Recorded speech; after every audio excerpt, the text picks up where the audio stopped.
Arps is brought to you by Stifel. Contact your Stifel financial advisor at stifel.com. That's STIFEL.com. Tim Jones and Chris Arps in the afternoon. The 9 most terrifying words in the English language are, I'm from the government and I'm here to help. The more you remove voting from Election Day, the more opportunity you're offering for people to commit fraud. Are you not entertained? Are you not entertained? I think the Democrats are so short-sighted in this tactic they have now to just cheat at any cost to win elections. You're a lying dog-faced pony soldier. You said you were, but now you got to be honest. I'm going to be honest with you. What are we doing wrong here? As a former leader in the House, I think you can put your finger on it. It's called leadership. We don't have it. Tim Jones and Chris Arps. Good afternoon and welcome into the Tim Jones and Chris Arps Show. Welcome to 101.9 94.1 News Talk STL. It is 3:32 in the afternoon, Central Daylight Time here on September the 27th, 2022. We are exactly 6 weeks away from the midterm primaries here in Missouri and all across the nation. Not any good economic news to report today. We can just ignore the financial markets. It's just one disastrous day after another. However, the sun is shining here in the heartland and the birds are singing, and we'll be happy for that. How you doing, Chris Arps? I'm doing fantastic. Sun is shining. It is a beautiful day outside, and I'm cherishing these days. And it's unfortunate that the political games that the Democrats are playing kind of upset my disposition a little bit. You know, Tim, we've seen some serious game playing this political season by the Democrats. We see indictments weeks before an election. We see January 6 hearings that get extended all the way into October. Here's the kicker today. This is what has been announced. You know, there is a hurricane that's bearing down on Florida and has people concerned because I think it's looking like a Category 4 hurricane. Well, the Democrats are going to cancel the January 6 hearing they had canceled in Washington, D.C. Because of the hurricane that's happening hundreds, maybe 1,000 miles away in Florida. Is that being charitable by them, or are they just trying to extend this as late and close to the election as they can? This is pretty transparent. I'll answer my own election. Come on, Democrats. Yeah, I think it's two reasons. I think number one, they got nothing on January 6th other than the hype, right? Just to keep it going. The more they think they say January 6th, the more they think people will be interested. So they got nothing, so they're more than happy. If they had something really important or urgent, Chris, Washington, D.C. is nowhere near currently the path of this hurricane. So if they've got something, show us the cards. So I agree with you that they're just putting it off as long as they can so they can use it as long as they can. If they blow their wad this week and have their final hearing and there's nothing there, then they're kind of done, right? But if they say, the walls are closing in, we're going to continue this because of the hurricane. Look how charitable we are. Then, Chris, they get another few more weeks of CNN and MSNBC going, there's one final January 6th hearing. It's still coming. It's still coming. It's still coming. And the train's always coming down the tracks, but it never runs you over because it's imaginary. Katie, you're a bright person. Is there any reason that you can think of why a hearing in Washington, D.C. needs to be canceled because of a hurricane in Florida? No, not a single iota of a clue. Okay. I don't understand why that would be happening at all. I was thinking maybe every single Democrat on the committee's from Florida and they can't get back to Washington. Yeah. Is that There's the reason no why? logical sense whatsoever. I'm like, oh man, this is like shameless. Speaking of hurricanes, I've been thinking quite a bit about that because I have several family members in the path of this hurricane, and I have a couple friends as well. I found out my aunt and uncle, who are in the middle of the state, are waiting to see what they need to do because the ultimate path of this thing is currently unknown.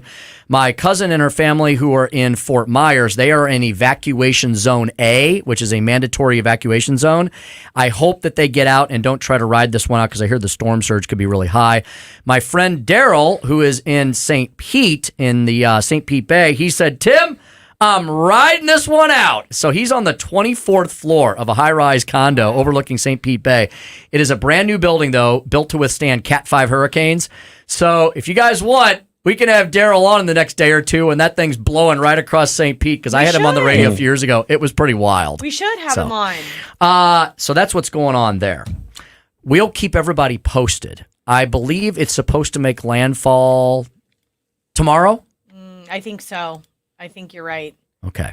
And right now, they don't know if the hurricane is going to go up the Gulf Coast and smack New Orleans again, or if it's going to go across the central part of the state and go up the East Coast. So we will I think see. you're right. Man, We will see.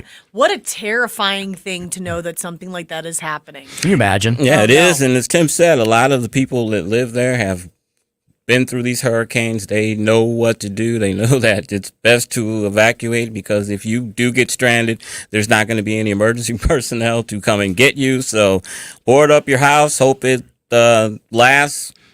Get out of town and go to a Holiday Express and learn something. That's probably pretty much what you should do in those situations. The last time a hurricane went up towards the Tampa area was many, many, many years ago. But have you all ever been down to the Tampa area and seen Tampa Bay and all the water with the causeways? Okay. Yeah, that's where the Republican National Convention was, 2012. So I heard the wildest story from someone who lived through that hurricane and experienced it. They said the way the hurricane spun up the western side of the state, it sucked all the water out of all of those inland bays of water, every single stitch of water. They said you could walk back and forth across Tampa Bay. So scary. Because it's like 4 or 5 feet deep. So all the water came out, and then on the back side of it, all the water went back in, and that's where you got the storm surge. Ew. That's where you got the 15-foot storm surge, and they said it could even be higher this time. So we'll keep everybody posted on that. Administration, once again, is tone deaf needs to be given a tone deaf award. You know, our border is out of control. 2 million people have crossed in, setting a record.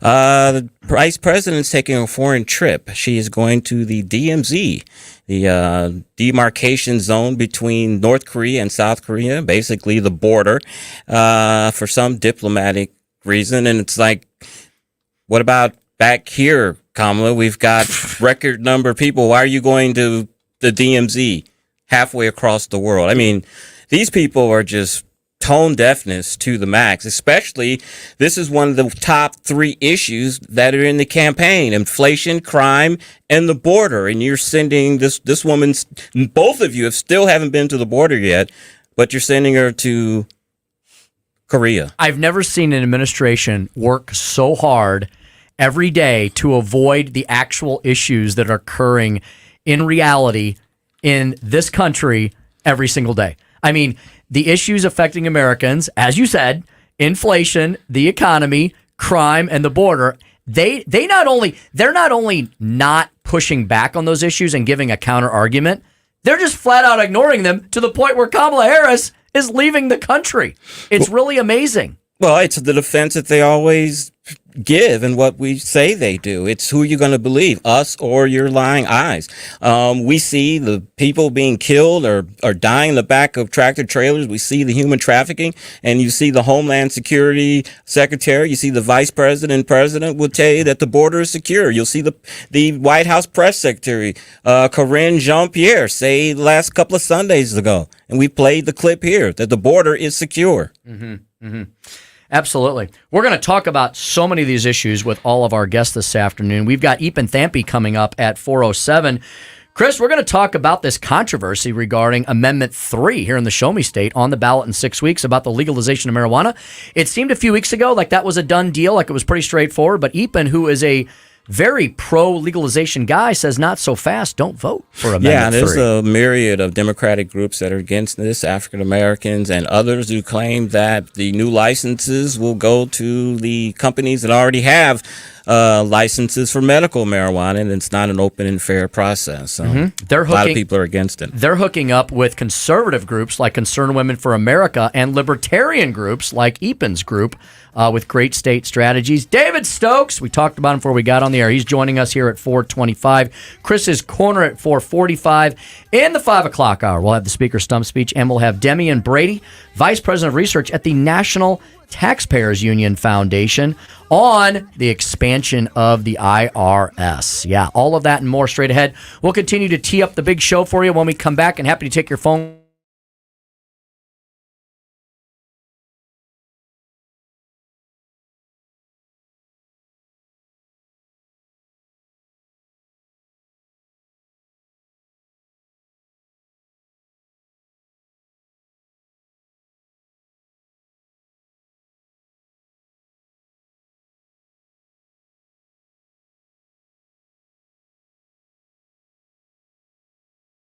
.com. Second best for the hustlers. From the Michaels Flooring Outlet Traffic Center. Starting to get busy, 55 south, 44 down to Gasconade, add about 5 minutes. Likewise for 270 eastbound approaching Lindbergh in towards Graham Hanley, add 5 minutes to your commute. 270 south isn't too bad, picking up volume 44 to Gravois, but it's still moving. 64 west still starting to slow down, Hampton most of the way through the Clayton, Skinker, and McCausland area.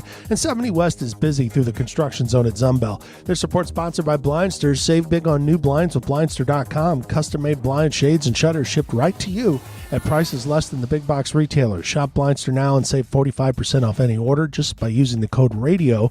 Offer in soon, so shop today at Blindster.com. I'm Joe Sonderman. That's the very latest from the News Talk STL Traffic Center.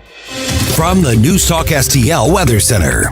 I'm News 4 Chief Meteorologist Steve Templeton with your first alert forecast. Boy, it's going to be a chilly one tonight. Late evening will drop into the 50s, and then the morning low Wednesday, 44. That will be our coolest morning since late April. Not a record. The record's actually 32.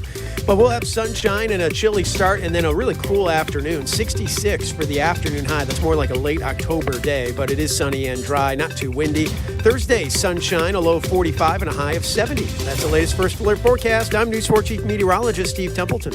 Welcome home to St. Louis's new choice for conservative talk. Joe Biden has made Americans poor. They have no plan to fix all the problems they created. 101.9 and 94.1 News Talk STL.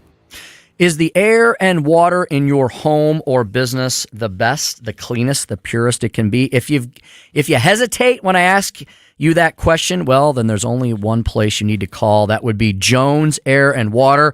You need to give Everett Jones and the gang at Jones Air and Water a holler today at 636-899-1040, or look them up 24/7 on the web, joneswater.com. Simply put, Jones Air and Water specializes in air and water treatment products and services to easier, better living in your home or small business. This month, Everett Jones is running specials on the Hydratech H2O system to improve the water in your homes or small businesses. If you're dealing with problems regarding hardness, taste, or odor, ideal for all homes and small businesses on chlorinated hard municipal water.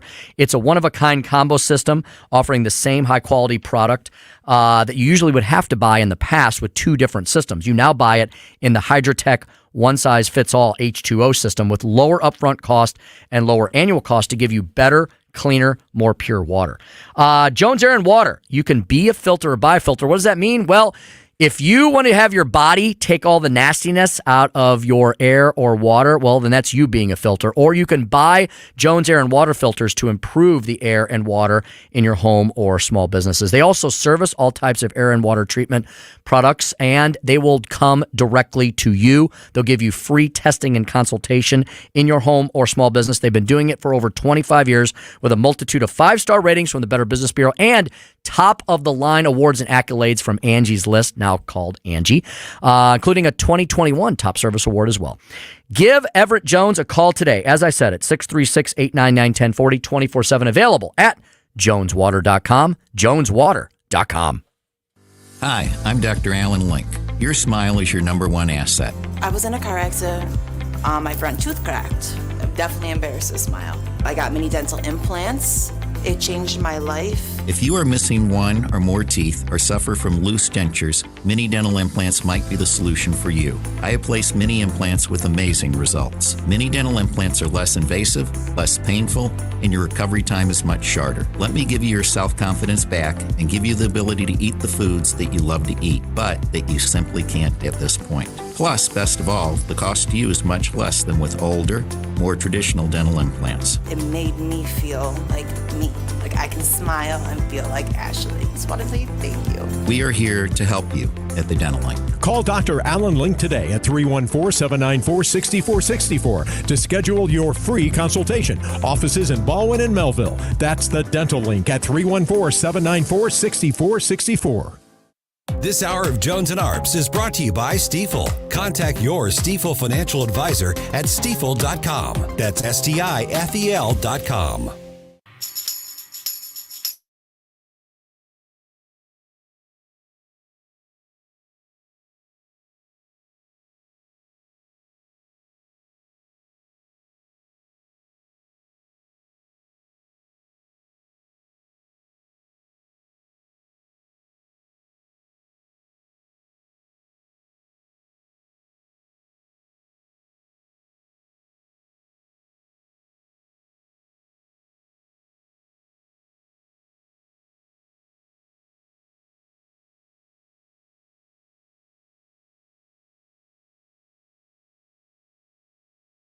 That. Well, there you go, Chris. Not only will the January 6th committee save us from Armageddon, but just voting in general. Voting in general for Democrats will save us from climate change and all other disasters, man-made or natural. Yeah, the Democrats should be ashamed of themselves lying to people with this pseudoscience of climate change, and then lying to people telling them that taking our economy back to the Stone Age will save the planet. I said it yesterday when we were talking with Jen Talent, and I said in the report that I read, China produces more emissions than all of the industrialized countries combined, unless they get on board and harm their economy like the rest of us are. We are just spitting in the wind, and that's another thing I could say, but I'll say spitting in the wind.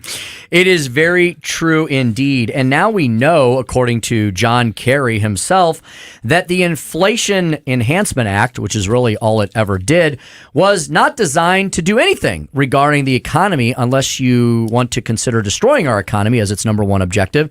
It was basically the repackaged and recloaked Green New Deal. That's all that's in that bill, right?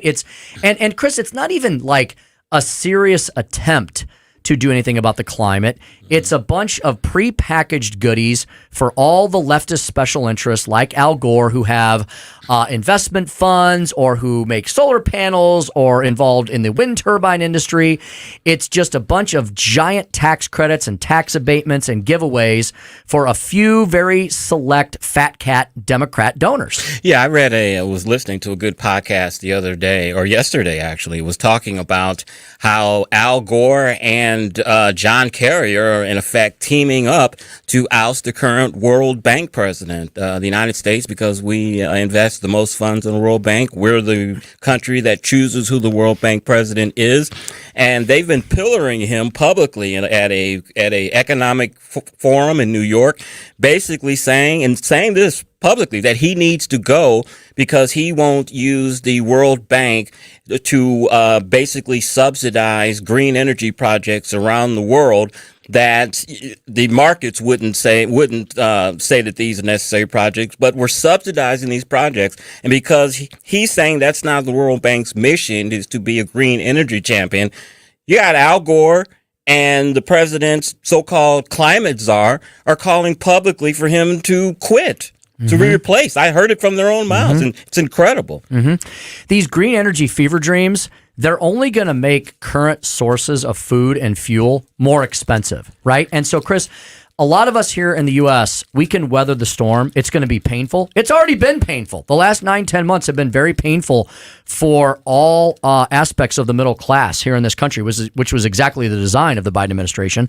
But, Chris, for people in developing countries, I mean, when you're talking food and fuel, it's not as simple for them to run down to the local McDonald's and pick up some chicken McNuggets. You're talking people who have to put together a week's or a month's worth of wages to make sure that they can put food on their table and fuel in whatever machines they use to work the soil in their lands. And so that's the definition of a free and liberated people, is when food and fuel are in abundance and are affordable. Yeah. And the leaders of this world are trying to make it the opposite. Yeah, that's the exact point that I was going to make. And that's what they made on this podcast. It said that anytime a country is going to get out of third world status and achieve a middle class, one of the things that you have to have for that is cheap energy. And you cannot, these third world developing countries are not going to aspire to the middle class if you're putting these super expensive green energy projects that aren't effective, that aren't reliable, making that their source of energy. You're not going to grow a strong economy for them to grow a middle class. You know, you just see this time and time again that the liberals have this utopian view of things, and I wish they could work this way. But what you see time and time and time again, they have the view, but they don't think it the 1, 2, 3, 4 steps down the line. And it always ends up being disaster because they just look at the vision. That's it. Don't think about any potential consequences. And I think there's some true believers that definitely believe that. And the more conspiratorial side of me then believes that some of the more diabolical ones involved in that bunch, the ones who want to be the ruling class, that they're doing this on purpose. They know exactly what they're doing. They know that if they make food and fuel more expensive, then more people have to rely on government, right? And they can't pursue their own interests, right? So what they want is less people in a middle class. They want less. They want a less independent-minded people. And so they're doing it in this country. And isn't it ironic, not coincidental, but ironic that China is more than happy to sell us all the solar panels and wind turbines that our government wants to purchase. Yeah, it sounds very conspiratorial, but I do believe this, that I think that the Al Gores and the John Kerrys and the elites that go to the Davos conference in in Switzerland, I think believe they are the elite. They are the ones that should be ruling the world. It's okay that they're making tons and millions of dollars off of this, because when we are all back into the Stone Age with our energy needs, you know, their lifestyles aren't going to be affected at all, but they're going to be living high and mighty, and they can say that, look, we helped save the planet. And Tim, we're a political science major in college, and you know a lot of that describes the different philosophies like socialism and communism and all that, where there's an elite class that says they are for you and helping you, but they're not really doing anything for you. But they have all the perks and everything, but they say they're for you. Yes, as a Russian studies major, we studied a lot of the political science of Karl Marx and Nietzsche and the others who believed in, in that community aspect, but it was all theoretical. It was all in the mind of Marx. It was always theoretical.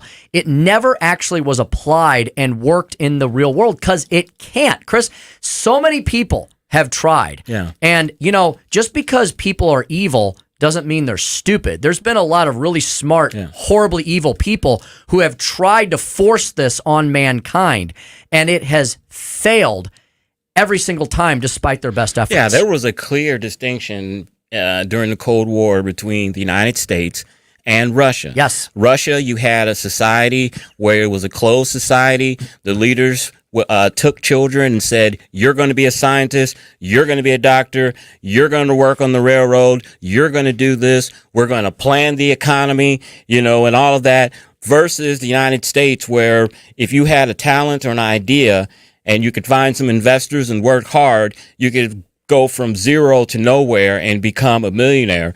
And if you look at that, which society is naturally going to prosper? The society where the government is telling you this is your station in life, this is what you're going to do, or a society where you have liberty and you can achieve your dreams and achieve fabulous wealth and fame. Mm-hmm. It's a no-brainer that the United States was always going to beat the Soviet Union. Yeah, if you want less ingenuity, if you want less research and development, if you want less development, period, then put the centralized government in charge of more things, right? You always get less rather than more. And isn't it, again, ironic that Hollywood, full of all the leftist wacko weirdos, they've made movies about this. Now, I think they think in their minds they're talking about evil authoritarian right-wingers, but they're making movies about themselves. Movies like The Hunger Games and Children of Men and all these dystopian apocalyptic futures, they're ultimately about authoritarians, leftist authoritarians, and all those movies end up with a ruling class and a ruled upon class. And that's exactly what we're seeing play out before our very eyes unless we change course in this country. Yeah. It'll be very interesting to see how history bears out this experiment that China has done with a closed economy, a communist society, but with capitalism. And you're just wondering, how long can that last? It's lasting right now, but capitalism equals freedom, and the more money you make especially equals freedom. And can you hold the Chinese people down indefinitely, giving them capitalism? That is a great... Just wonder what is history how's history going to bear that out? That is a great topic for the history books that will yet be written on that society. Absolutely right. All right, we've wrapped up the 3 o'clock hour. When we come back at 4:07, we'll talk to Ethan Thampy about Amendment 3, the Pro-Pot Amendment. Is there more to it than meets the eye? David Stokes, Director of Municipal Policy at the Show Me Institute at 4:25 and Chris's Corner. All that is straight ahead.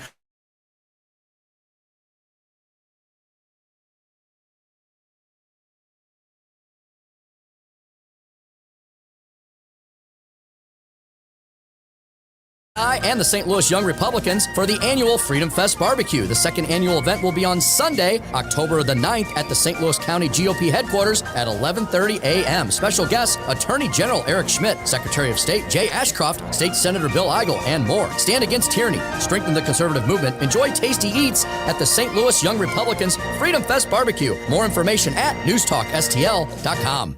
In times of economic uncertainty and chaos, your money means nothing. You may not even be able to get it from your bank or ATM. And the money you do have in the stock market will go down and down. What you can bank on is gold and silver. Gold and silver have been a reliable and trusted form of currency for thousands of years. Gold and silver have never been worth zero, and typically gold holds its value during economic turmoil. Call the Gold Hotline now and learn how to protect your money and your assets with gold and silver. And learn how to set up a new IRA or roll over your current one into a gold-backed IRA. Protect your money from the next market crash with gold and silver. Call now for your free gold guide. 800-281-4224. 800-281-4224. 800-281-4224. That's 800-281-4224. Like any good conservative, we have our principles and our values. If you find yourself feeling out of place in the world, I don't even know how conservatives can even take their head out of the ground long enough to complain about anything. You're trying to call us conservatives Nazis. I think they ought to be ashamed. it's comforting to know conservative values haven't been abandoned everywhere. All we want is freedom and liberties and less government. I'm not a Democrat or Republican. I'm an American. Welcome home. Because everyone gets a voice. This is News Talk STL. News and information. Welcome home. KLGY HD3 Clayton, K270BW Bellefonte, KNBS Bowling Green. This is News Talk STL at 1019, 94.1, and always streaming at newstalkstl.com. News this hour from townhall.com. I'm Keith Peters reporting. Hurricane Ian is quickly gaining strength as forecasters say it could become a Category 4 storm before hitting land. Florida Governor Ron DeSantis says Ian will be a major hurricane. There will be catastrophic flooding and life-threatening storm surge. And so if you're on Florida's Gulf Coast, from Naples all the way through the Tampa Bay area and some of the counties north of that, that could be something that happened. National Hurricane Center senior specialist John Cangellosi, who's based in Miami, says Ian is now tracking a bit south of where it was, but it's still packing a punch. One of the changes we made in the new forecast is we're actually showing a little bit of a motion further right. And this may be a little less bad for the Tampa Bay area specifically. But there's been increased concern specifically for Fort Myers, Sarasota, places a little bit south of Tampa. Leaks on Russian gas pipelines raise worries over sabotage. Correspondent Charles de Ledesma reports. A series of unusual leaks on 2 natural gas pipelines running from Russia under the Baltic Sea to Germany have triggered concerns about sabotage, overshadowing the inauguration of a long-awaited pipeline that will bring Norwegian gas to Poland to bolster Europe's energy independence from Moscow. Sweden's National Seismic Network says it recorded 2 explosions that occurred on Monday near the leaks in the Russian gas pipelines. The Polish Prime Minister has called the events an act of sabotage, while his Danish counterpart said she couldn't rule it out. I'm Charles de Ledesma. A mixed day on Wall Street as the Dow was down by 125 points. The Nasdaq rose 26 with the S&P 500 index down by 7. More on these stories at townhall.com. Stock market traders, is inflation hurting you? Have you adjusted your trading strategies to account for it? Vantage Point can help you beat inflation with patented artificial intelligence. Text MONEY to 813-813 and discover how to predict stock market trends 1 to 3 days in advance with up to 87.4% proven accuracy. No matter which way the market moves, Vantage Point's AI can give you a massive edge and help you get ahead of inflation. Text MONEY to 813-813 and find your best entries and exits. Text the word MONEY to 813-813. Trading involves financial risk and is not suitable for all investors. Past results do not guarantee future performance. By texting, you agree to the terms available at VantagePointSoftware.com/terms and consent to receive calls and texts using automated technology about offers or info by or on behalf of Vantage Point. Your consent is not a condition to purchase and can be revoked at any time. Message and data rates may apply. Text the word MONEY to 813-813. From the Michaels Flooring Outlet Traffic Center.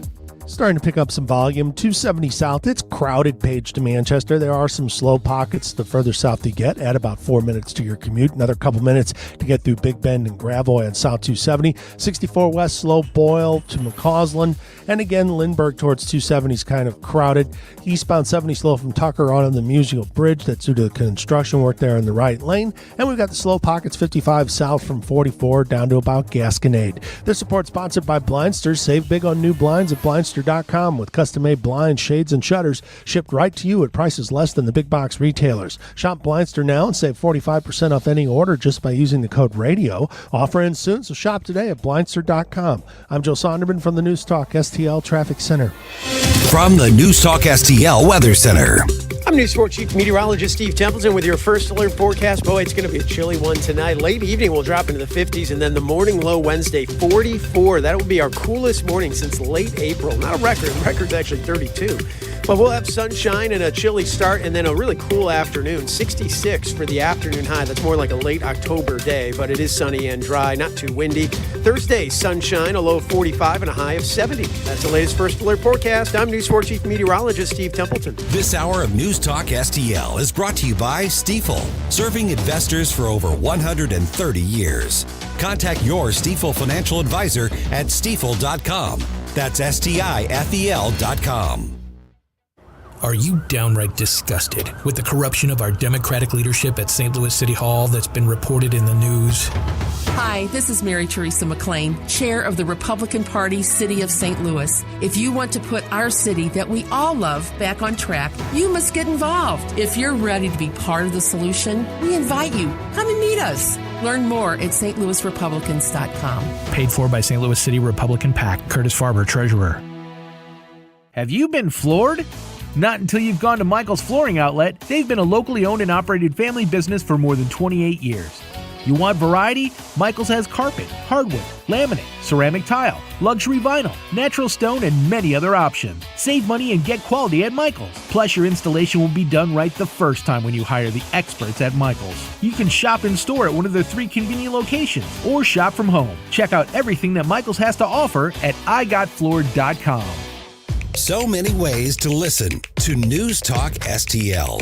Enable our Alexa skill. Hello. Hey, Alexa. Yes, I'm listening. Play News Talk STL. Welcome to News Talk STL, conservative talk radio for St. Louis. Tim Jones and Chris Arps in the afternoon. The 9 most terrifying words in the English language are, I'm from the government and I'm here to help. The more you remove voting from Election Day, the more opportunity you're offering for people to commit fraud. Are you not entertained? Are you not entertained? I think the Democrats are so short-sighted in this tactic they have now to just cheat at any cost to win elections. You're a lying dog-faced pony soldier. You said you were, but now you got to be honest. I'm going to be honest with you. What are we doing wrong here? As a former leader in the House, I think you can put your finger on it. It's called leadership. We don't have it. Tim Jones and Chris Arps.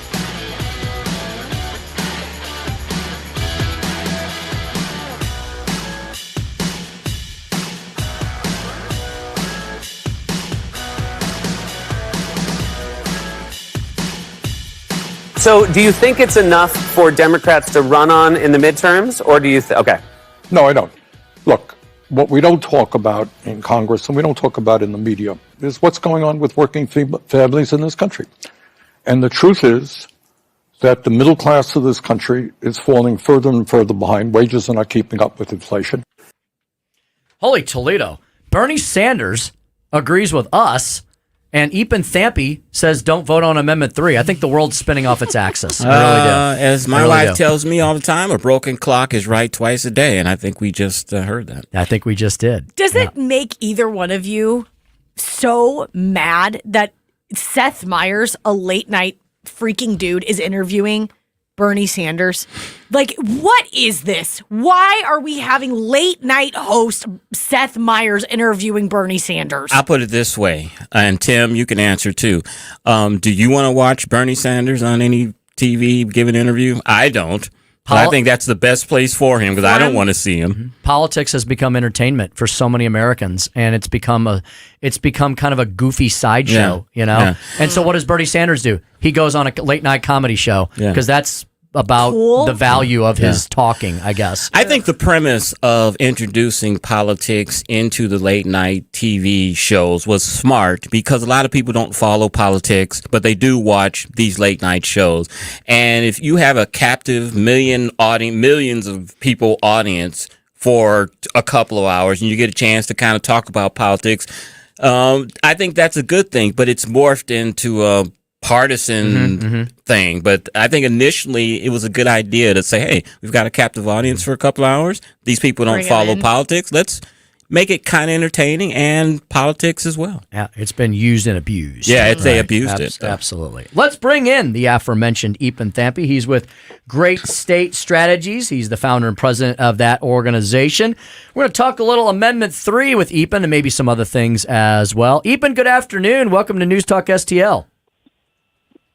It's always great to be on with you, Mr. Speaker. Yeah, thank you, Epen. Thanks so much for joining Chris and I. Yeah, you're probably laughing, Epen, because I said, the world's spinning off its axis because Epen Thampi opposes Amendment 3, which is a pro-legalization thing. Epen, you and I go way back. We've you've been working on me on this issue for a long time, and just like Barack Obama on some items, I have evolved my opinion.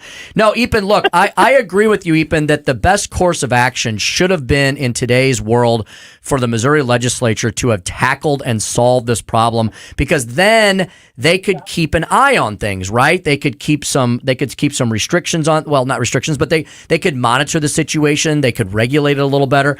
But now we've got all these willy-nilly constitutional amendments amending our Constitution on everything under the sun, including now marijuana legalization. Epen, give us the 30,000 foot as to why someone like you, who has been so in favor of the general topic, is not in favor of Amendment 3. Well, there was a couple bullet points here, but let me just start by saying, we really want our state to become California and governed by special interest groups pushing constitutional initiatives every time they want to change something. The answer to me is obviously no, and that's what we have here. The medical marijuana industry that, most of these folks who have licenses won those licenses through a corrupt and rigged licensing process, and now they're pushing a constitutional amendment to give themselves a monopoly in the recreational marijuana market. And you've seen a lot of different groups from across the political spectrum come out on this. I'll highlight from the black community, there's concerns not just about the licensing, which has excluded almost every single black marijuana entrepreneur in the state, but also this Amendment 3 wants to put in criminal and civil penalties for marijuana possession into the Missouri Constitution. And that's giving St. Louis Mayor Tashara Jones heartburn. That's giving folks in law enforcement heartburn, right? And the fundamental point is, Tim, our American constitutional tradition has it that constitutions are supposed to restrain the government. We have here a constitutional amendment that wants to restrain individuals and businesses, and that's not the place for the Missouri Constitution is not the place for marijuana regulation to be in any shape or form. Even Chris Arps, every time that this issue has come up on the show, we've talked about how proponents of marijuana legalization, recreational mainly, have said that this will be a great boon for the state in terms of taxes. A lot of states tax legal marijuana so high that it is cheaper for those that want to consume cannabis, but illegally to go into maybe seedier parts of town and buy the same quantity and probably the same strength at a cheaper price. What do you say to that argument? Several years ago, I was on the phone with one of Rand Paul's political staff, and he's this guy who's out of California. He calls me up and he says, "Hey, how do you turn a California liberal into a conservative?" Answer: tax their weed at 40%. Right. So it's not just the taxation here that we're concerned about; it's also the limitations on market access. Because when you have restricted markets, consumers see higher prices and lower quality. And this is something John Mueller, the CEO of Greenlight Dispensaries, that now has like almost 20 licenses in the state. He openly said to the Missouri Cannabis Trade Association that when recreational marijuana hits, the marketing restrictions and some of the other changes the industry are going to see will ensure that prices kept high, and that's music to the ears of their investors. Right? That's not good for consumers. That's not good for law enforcement. That's not good for the citizens of Missouri, because the whole point about legalizing marijuana is we want to end the scarcity that leads to high prices, and especially in the black or illicit market, high prices lead to gangs and violence, and that's something Missouri is saying we want to get rid of. We want to legalize it. We want to tax it. We want to regulate it, like we did alcohol, and very successfully. We have 16,000 liquor licenses in Missouri, and that's our most dangerous drug, and we managed to tax it and regulate it and have a free market in it. Mm-hmm. We're speaking to Epan Thampi of Great State Strategies about Amendment 3, which is the pro-legalization amendment that's going to be on your state ballot if you live anywhere in the Show Me State on Tuesday, November the 8th, 6 weeks from today. Epan, as you mentioned, there is quite the alliance coming together from both the right, from the middle, and from the left side of the aisles on this issue. And Epan, for our conservative, for our conservatarian, for our libertarians in our audience, of which there are many, another thing they need to be concerned about, Epan, is the fact that the industry folks that are trying to push this through have gone woke, right? There's some things they're trying to put into the Constitution that many would say, well, that sounds a lot like diversity, equity, and inclusion and CRT and things of that sort. Tell us a little bit about those aspects of Amendment 3. Yeah, so every single conservative, right now about 55% of Missouri Republicans support legalization. But if they all knew that Amendment 3 proposes to create a new constitutional state office, an unelected bureaucrat who would be titled the Chief Equity Officer, his job would be promulgate the worst actual initiative or create public education programming. So they want to propagandize their licensing scam using critical race theory. There's aspects of the initiative that basically environmental, social, and governance, which is another derivation of CRT, right? So you have a constitutional amendment that proposes on a couple different fronts to put critical race theory in the Missouri Constitution. Campaign affiliates are all up to you, the Rural Justice Project out of the city, which they hired the woman from there, Justice Gatson, to lead their signature campaign. These are BLM defund the police groups, and this woman who was their campaign manager in Kansas City is actually a prison abolitionist. She believes that we should abolish prisons. So you think about campaigns like that are elevating the status of these far-left groups, trying to put critical race theory in the Missouri Constitution. These are all the things that they can't get from Jefferson City. The far left can't win the elections that they need to turn us to California. So they're hijacking a super popular issue to slip these far into the Constitution and destroy our state. But it's been a long slog nationally and in the state. Medical marijuana, of course, was approved and is legal. It's just a matter of time before recreational marijuana is available to Missourians as well.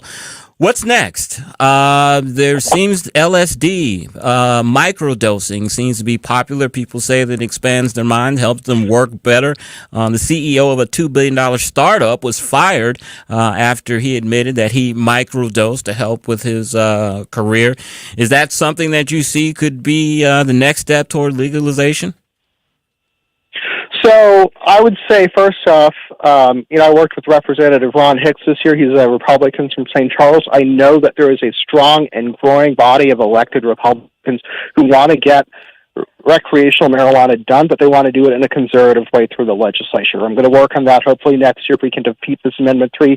But then, yes, to the psychedelic issue. So, I was recently down at Washington University where they've got a FDA-approved clinical trial in progress for psilocybin mushrooms, and this is a psychedelic drug, right? And the thing about psychedelics is that these drugs have demonstrated efficacy. They help regrow brain neural structures in the brain. They create new pathways for the brain to make new connections, right? There's a huge movement in the veterans community, and I work with a group called Grunt Style Foundation. You see their T-shirts everywhere, but military veterans right now are lobbying federal government, lobbying state legislatures here in Missouri even to allow for access to these investigational drugs and therapies. And there's strong clinical evidence for their efficacy for PTSD, trauma therapy, even getting people off of opiates and methamphetamine and alcoholism. So, yeah, those drugs are going to be, the FDA is looking at rescheduling inside in the next couple of years, and there's enormous therapeutic potential for a lot of these drugs. Even if this, I don't want to get too far ahead of ourselves because there's a big battle to be waged here, and there's a lot of folks of varying political stripes on both sides of that. But if Amendment 3 goes down, Epen, has this been a wake-up call at all to the legislators that you've been working with, and maybe some of those that have been opposed to this issue at this point? They need to realize that if Amendment 3 goes down, the issue does not go away, as Chris pointed out. Will there be a renewed interest in going back to the drawing board in January and getting something done through state statute by the legislature so they can have more control over the matter and put the issue to bed?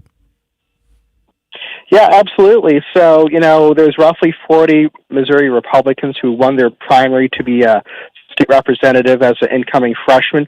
I've talked to about 2/3 of them. Not one single one of them has yet said I'm opposed to legalization. We're talking to Tony Lavasco, state rep from St. Charles, who is very passionate about the issue and has pledged to file some legislation for us at that point. There's Dave Hinman. He won a state representative race out of St. Charles as well. He's kind of an older gentleman, but he's fully engaged and involved in this issue. There's a sense among Republicans right now, I think, that this has to get done. This has to get done in a conservative way. And I think Amendment 3 is really a wake-up call. You've got so many conservative groups right now that are talking about the leftist agenda in this behind this campaign, and we've got to get this under control. Excellent. Epan, keep us posted. Oh, Epan, where can folks go to find out more information from your group's point of views as to what they need to know about Amendment 3? So I work. I'm the spokesman for the No on Amendment 3 campaign, and the website there is www.onaA3.com. That's onaA3.com. And Jasper Logan, a conservative out of the Northwest, has a PAC that's very constitutional conservatives, and that kind of exposes the leftist agenda behind this initiative. And that website is protectmoconstitution.com. protectmoconstitution.com. And Eben, can you give us the other website again? You broke up a little bit. www.a3.com.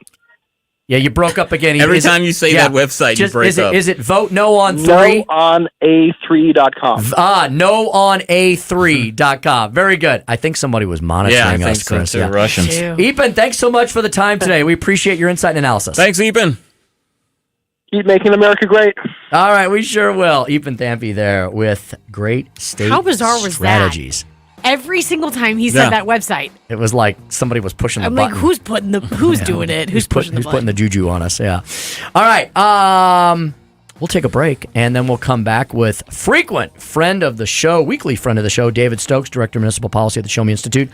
What's he going to talk to us about? A new Missouri law aimed at addressing homelessness. A good idea or not, and an update on special session. David Stokes next with Chris, Katie, and I here on the Tim Jones and Chris Arps Show. 101.9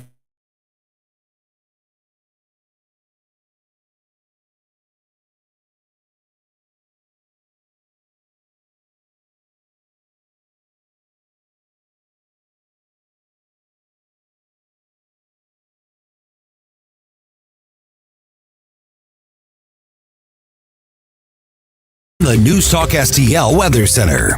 I'm News Sport Chief Meteorologist Steve Templeton with your first alert forecast. Boy, it's going to be a chilly one tonight. Late evening, we'll drop into the 50s, and then the morning low Wednesday, 44. That will be our coolest morning since late April. Not a record. The record's actually 32.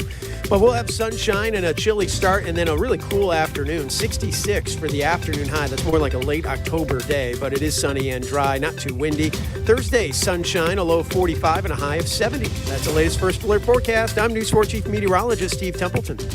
From the Michaels Flooring Outlet Traffic Center.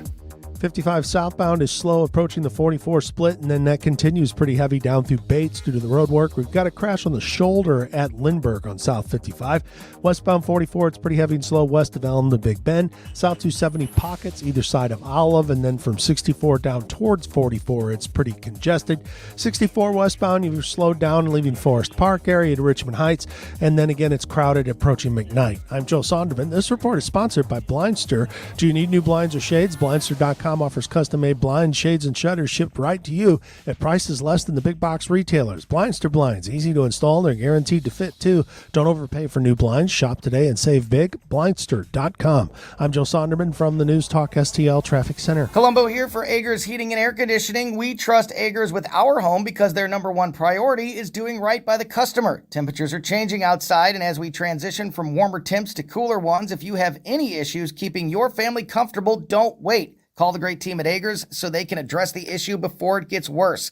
Because whether it's repairs or replacement, Agers is there with the clarity and attention to detail your home deserves. Contact Agers now at 636-242-6515 or through their website, callagers.com. Hi, Sean Long for STL FenceWorks. For over 50 years, our time-honored commitment to quality, service, and affordability make STL FenceWorks the go-to authority for fence, deck, and leisure space projects. During these unsure times of severe inflation and supply shortages, you can depend on STL FenceWorks to meet your needs. Being the #1 fence and deck contractor in the state, we've leveraged our position to make contract buy-ins hedging against price increases. Also, our buying power has allowed us to stockpile fence and deck material. There are no shortages at STL FenceWorks. In fact, we have more fence and deck material on hand now than we have had at any time in our 50-year history. Lastly, our commitment to a quality and customer-first approach has never wavered. Your project will be completed by experienced craftsmen in a timely manner, and our lifetime warranty reinforces that commitment. STL FenceWorks warranty surpasses anything offered in the industry. Visit STLFenceWorks.com and allow us to bring your backyard dreams to life. As always, at STL FenceWorks, your satisfaction is our passion. Fox News commentary. A San Francisco firefighter wore an epic and true statement on his t-shirt, and of course, the left went berserk. I'm Tommy Lahren. More next. Hi, I'm Lisa Booth for Bishop Gold Group. Federal Reserve recent announcements is putting the country on course for a deep recession. That means wild swings in the markets and high inflation will continue to put your retirement savings at risk. Protect the money you worked so hard to save for retirement by investing in gold. Let Bishop Gold Group show you how tangible gold investments can help secure your future. Dial pound 250 from a mobile phone and say the keyword Bishop Gold or visit bishopgoldgroup.com. Servant, you can wear pride in BLM paraphernalia, but don't you dare wear a t-shirt criticizing Joe Biden, especially if you work for a liberal city. Over the weekend, a San Francisco firefighter was spotted wearing a Let's Go Brandon shirt while at work fixing a fire hydrant. And of course, the keyboard warriors in the homeless city by the bay had a fit and threw a tantrum. Now the firefighter's department is involved and made a statement condemning the shirt and declaring he violated uniform policy. Concerned citizens of San Francisco want disciplinary action to be taken because apparently rampant crime, theft, homelessness, drug use, taxes, and regulation don't bother them, but a shirt criticizing our sleepy president set them over the edge. It's weird, though. The department itself sponsors pride shirts, and that advocacy is a political statement that may offend some with traditional values, but I guess those people don't matter. Just triggered green hairs who still love Joe Brandon. I mean Biden. I'm Tommy Lahren. Decision 22 News. The inflation, gas prices. Decision 22 Analysis. The things the American people want to hear about. Decision 22 Opinion. Same old tired talking points. In St. Louis, Decision 2022 happens right here.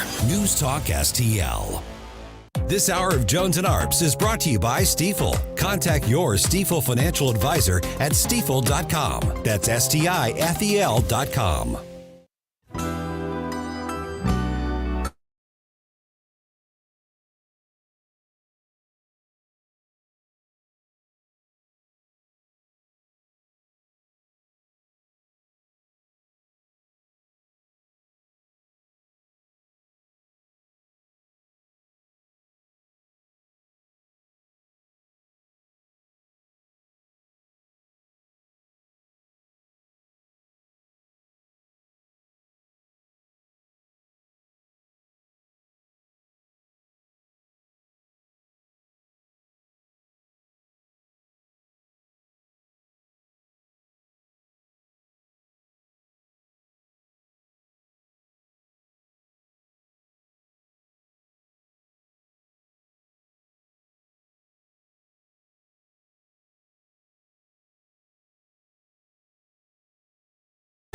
She may have been more accurate, Chris, if she said to make sure the economy works for no one, because I'm not sure that this economy is working for anyone currently. Yeah, I'm wondering, was that Jean-Pierre Corinne? That was Jean-Pierre. Oh, okay. That was Corinne Jean-Pierre.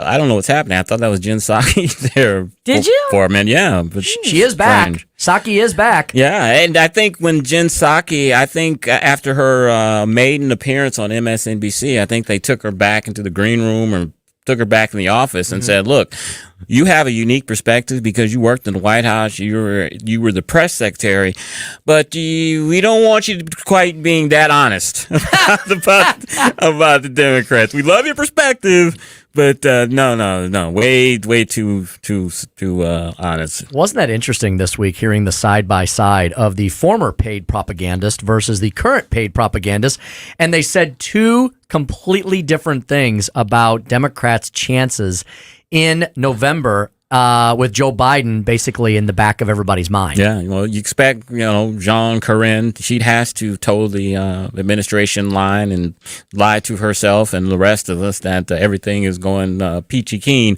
But, Psaki, she is, shackles are off. She's making $1 million probably. She can give a insider's perspective, but I'm sure, as I said, they don't want her being quite so honest.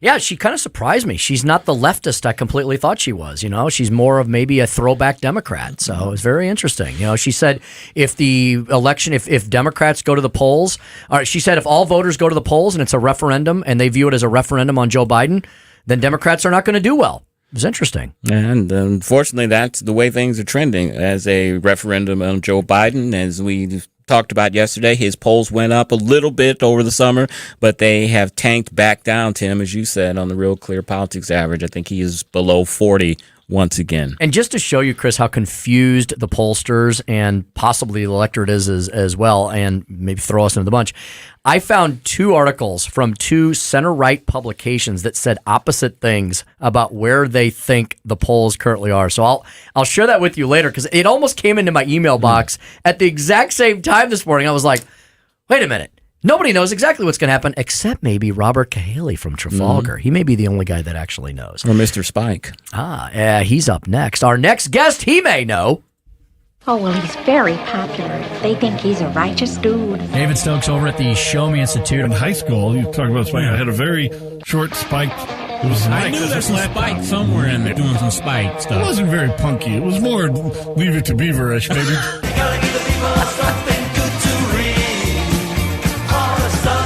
As he does every Tuesday afternoon, David Stokes joins us once again here today on the Tim Jones and Chris Arps Show, the Director of Municipal Policy at the Show Me Institute, showmeinstitute.org. David, would you agree with Corinne Jean-Pierre that Joe Biden has worked so hard to make sure that this economy works for everyone?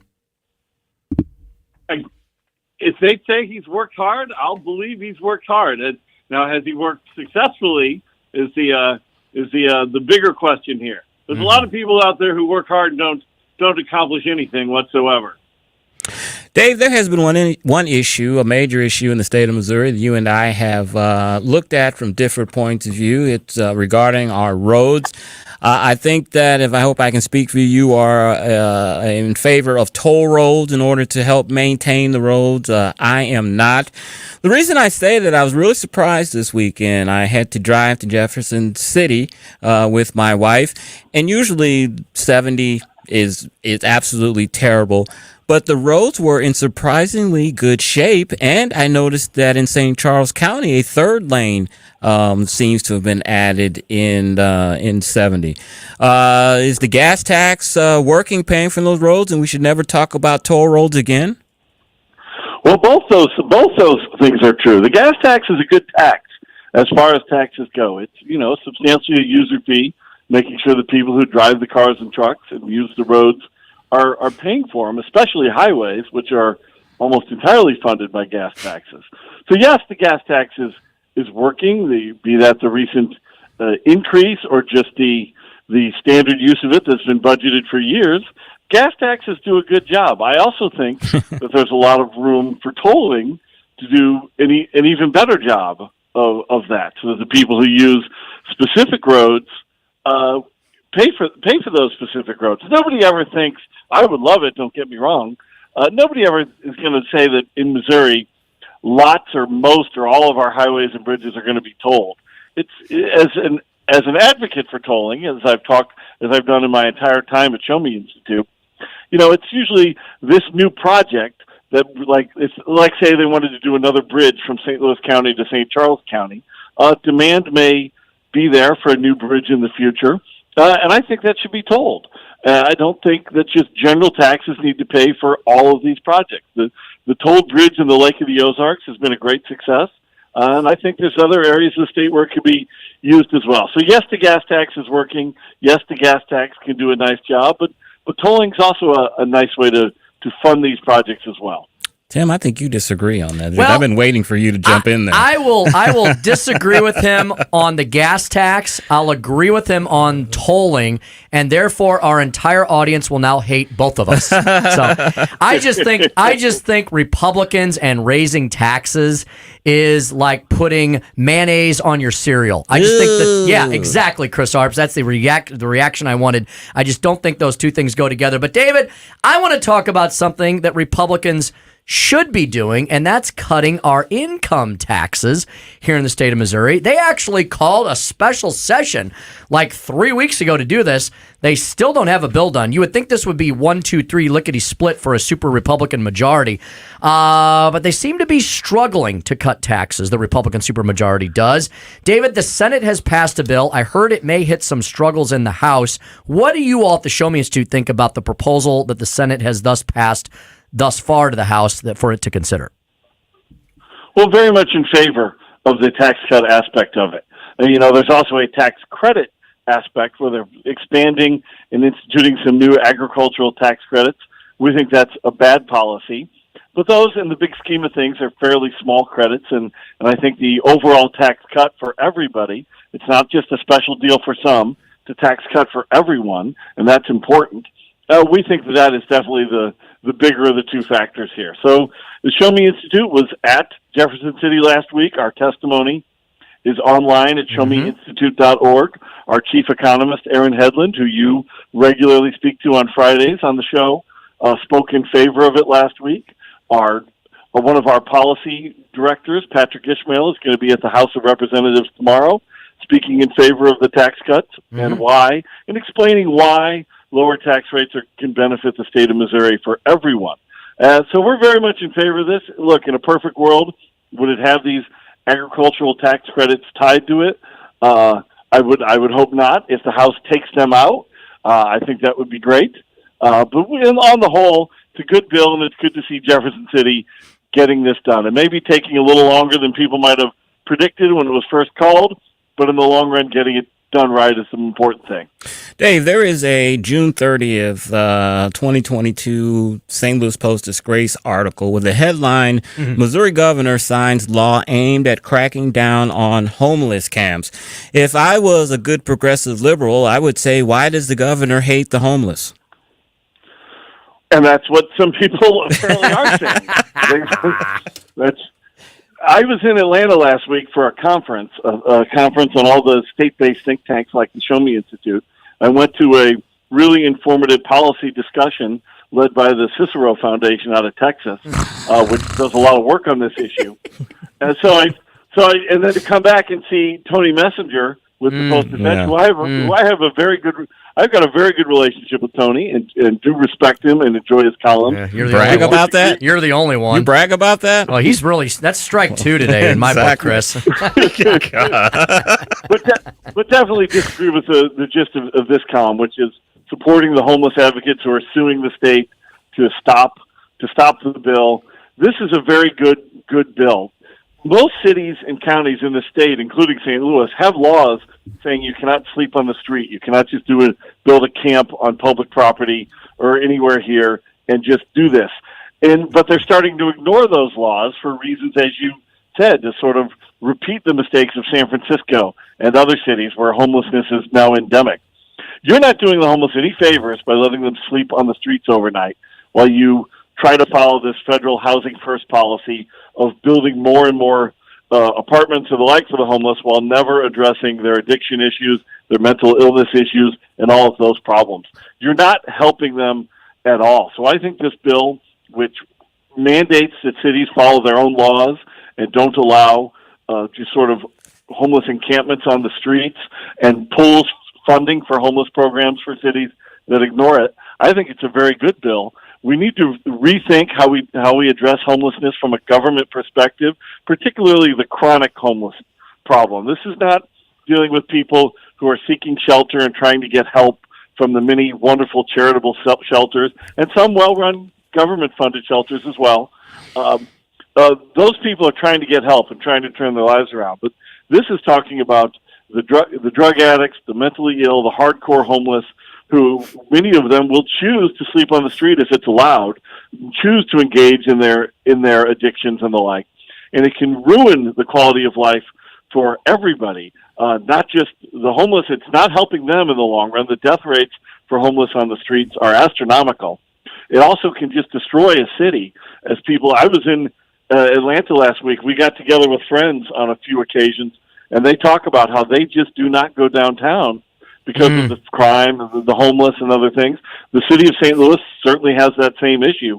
So going along with allowing the homeless to sleep wherever they want, out of the idea that you're being kind to them somehow, is crazy. I think this new law passed by the state of Missouri is a terrific one.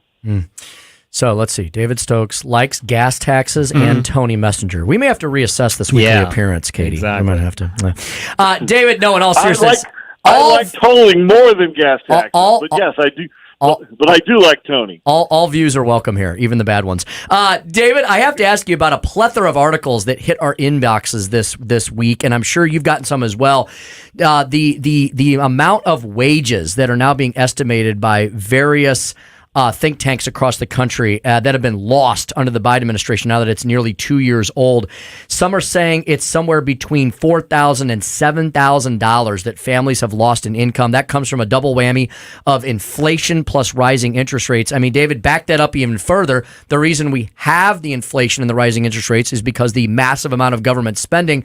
David, where have I gone wrong here? Doesn't all the trillions of dollars of government spending has resulted in the inflation, which has required the Federal Reserve to put the clamps down and raise the interest rates? All of this is equaling tons of pain, some of it yet to be realized by the middle class. Isn't that what has occurred over the last 19, 20 months?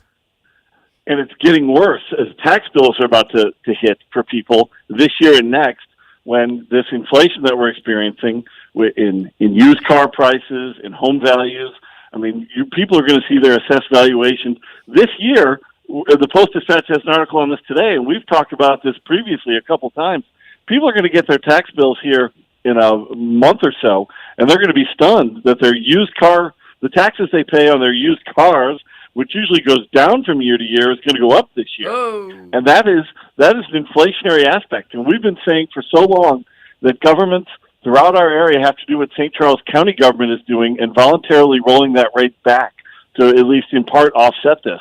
It's going to happen next year with home values as they're skyrocketing, and it's going to come at a time where, look, I went grocery shopping for the family just the other day, and I spent a fortune out there. And it is the things I do go out and do the shopping sometimes. My wife and I split it. Like, I know what things cost.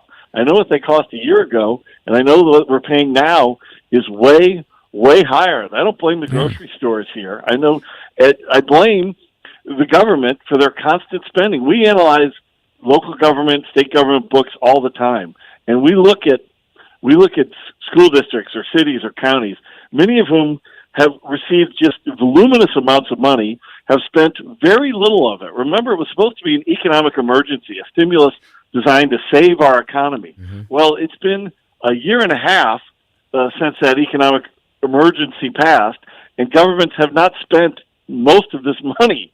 They're being cautious, which is understandable, but the idea that it was an emergency is just so ridiculous. Mm-hmm. They're sitting on this money, and yes, to have, as you well explained, Tim, a problem caused by government spending now is going to be addressed by a necessary Federal Reserve pullback, which is very possible to put us into recession. It's just all wrong from the get-go, and mostly started, I should probably say, by trillions in unnecessary federal government expenditures. Dave, how much is a box of cherry Pop-Tarts going for now? I'm not a Pop-Tart guy, but I do remember the old David Letterman joke that the Pop-Tart is the only food that can be mailed. So that's true. Chris, I can answer your question on strawberry Pop-Tarts. I got some yesterday. They're probably the same. How much are they now? $3.47. For a box of what? There's 6 in there? Yeah, I think 6. Yeah, or 6? 6 or 8. Yeah. And I bought them yesterday. Is that strawberry expensive? Pop-Tarts. Yes. Okay. Yes, it is. But I want somebody to put a stamp on a Pop-Tart and test David Letterman. Yeah. See if it really can go through the mail. They're not that hard. You have to probably toast it first. Because I think it would break up maybe if you just send it raw. Oh, yeah, maybe so. You got to toast that sucker first. Those are crumbly. Wow, what an enlightening discussion. Thank you, David, really for that was. today. David, we would encourage everybody to check out your wit and wisdom at David C. Stokes on Twitter or go to showmeinstitute.org. Thanks, David Stokes. Thank you, Tim. Thanks, Chris. Thanks, Katie. Really appreciate the time, and see you guys next week in person. We sure will. It's always fun with David Stokes. And we learn things. And we argue. It's like a bunch of kids. When we come back, I'm going to be talking about the king. Not Jesus Christ, not King Charles, but King LeBron. Oh, that's going to be Elvis Presley. That's going to be Elvis. Yeah. There's lots of kings out there. There's the king of pop, Michael Jackson. King of rock, that's rock and roll, is Elvis. I feel like LeBron James is the self-entitled king. Like he gave that to himself. You're going to talk the king of the court. You're going to like this Chris's corner. Oh, okay. The alleged king of the court, LeBron, with Chris in his corner when we come back at 101.9.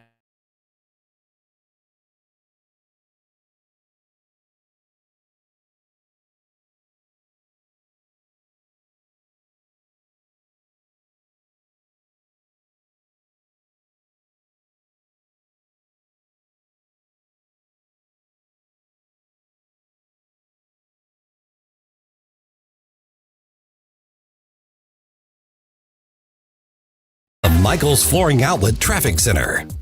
On 55 southbound, you have the usual heavy traffic through the construction zone on the south side, but then you've got a backup approaching Rivas Barracks. We've got a crash blocking the 2 right lanes. Fire and EMS on the scene. 44 westbound, it's pretty heavy, but it's west of Murdoch to Elm. We are slow in pockets on 270 southbound, most of the way from Page down past Manchester. Then a couple of more heavy pockets as you approach Gravois. 64 westbound, I see a minor accident reported past McKnight. Looks like that was pretty heavy and slow anyway, approaching McCausland, and then from Hanley, Big Bend area towards McKnight, it'll be slow too. This report sponsored by Blindster. Do you need new blinds or shades? Blindster.com offers custom-made blinds, shades, and shutters shipped right to you at prices less than the big box retailers. Blindster blinds are easy to install, guaranteed to fit too. Don't overpay for new blinds. Shop today at Blindster.com. I'm Joe Sonderman from the News Talk STL Traffic Center. From the News Talk STL Weather Center. I'm News 4 Chief Meteorologist Steve Templeton with your first alert forecast. Boy, it's going to be a chilly one tonight. Late evening, we'll drop into the 50s, and then the morning low Wednesday, 44. That will be our coolest morning since late April. Not a record. The record's actually 32. But we'll have sunshine and a chilly start, and then a really cool afternoon. 66 for the afternoon high. That's more like a late October day, but it is sunny and dry, not too windy. Thursday, sunshine, a low 45 and a high of 70. That's the latest first alert forecast. I'm News 4 Chief Meteorologist Steve Templeton. Free speech is alive and well in America. Thanks for taking my call. Right here. My point about the governor there, it is absolutely about power. I read this, I almost fell out of my chair. News Talk STL. This thing is just absolutely dripping with iron. News, analysis, opinion. Is your portfolio prepared for the biggest risks facing investors today? Hi, it's Tim Jones. High inflation, low interest rates, and a rapidly changing economy may impact your investments. If you haven't made appropriate changes, your portfolio may not be positioned to address some of the biggest risks in today's economy. That means it's time to request your free portfolio review from the ClearPath Wealth Management Group at Stifel. You can hear their latest views on the markets and investing during On the Money, hosted by Stifel financial advisors Bob Stockdale and Eric Robert, every Saturday morning at 9 a.m. on News Talk STL 101.9. They can help you get organized, guide you through critical retirement decisions, and create a portfolio designed around your needs. To schedule your free portfolio review, go to clearpathinvesting.com. That's clearpathinvesting.com, or call 636-695-2650. That's clearpathinvesting.com, 636-695-2650. Stifel Nicholas & Company Incorporated, member SIPC and NYSE. Paul Cook for our free water store in Chesterfield. Dude, our water is dead. Find out what living water is. It could be one of the best things you ever do for your health and for your family too. It is for me. This water has helped millions of people all over the world supercharge their cells. Experience it for free over and over again. Walk in there at the corner of Woods Mill and Olive, our free water store. Discover true health today. The Vic Porcelli Show. Hi, it's Ken, and on Wednesday we have a Mr. Vic Porcelli back in the studio from Colorado, and I'm sure he's ready to give you some Play Me Some Biden at 9:41.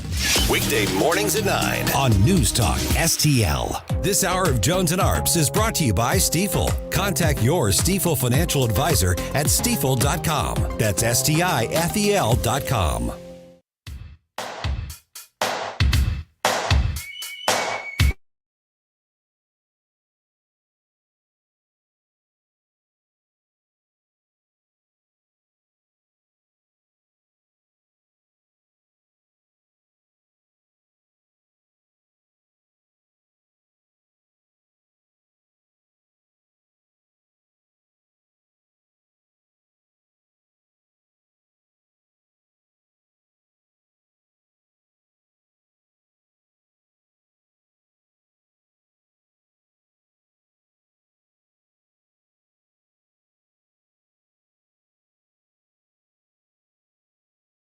What do you think? That's Cameo. That's what I thought. I think I did say Cameo, but I wasn't sure. That's like 1986, man. That's All an I know is old. Word Up. That's like an old tune. Yeah. I'm kind of insulted. You got the black guy in the audience. Well, you had I don't know what it is. Well, you had your headphones on already, and so we couldn't ask you. You wouldn't have heard us. Yeah, that's Cameo. Cameo. Yeah. Cameo. Great funk group That's a back good in song. the day. What else did they do? They did other things, didn't they? They had a song called Candy, Just Like Candy. Okay. I can feel it in my wallet. That's Cameo. I'm gonna add that into this. I like that song. Cameo had a lot of hits back So they in the were day. not a one-hit wonder. No. They were one of these groups like Earth, Wind, and Fire. They started in the late 70s, earlier than that, but they got prominence in the late 70s.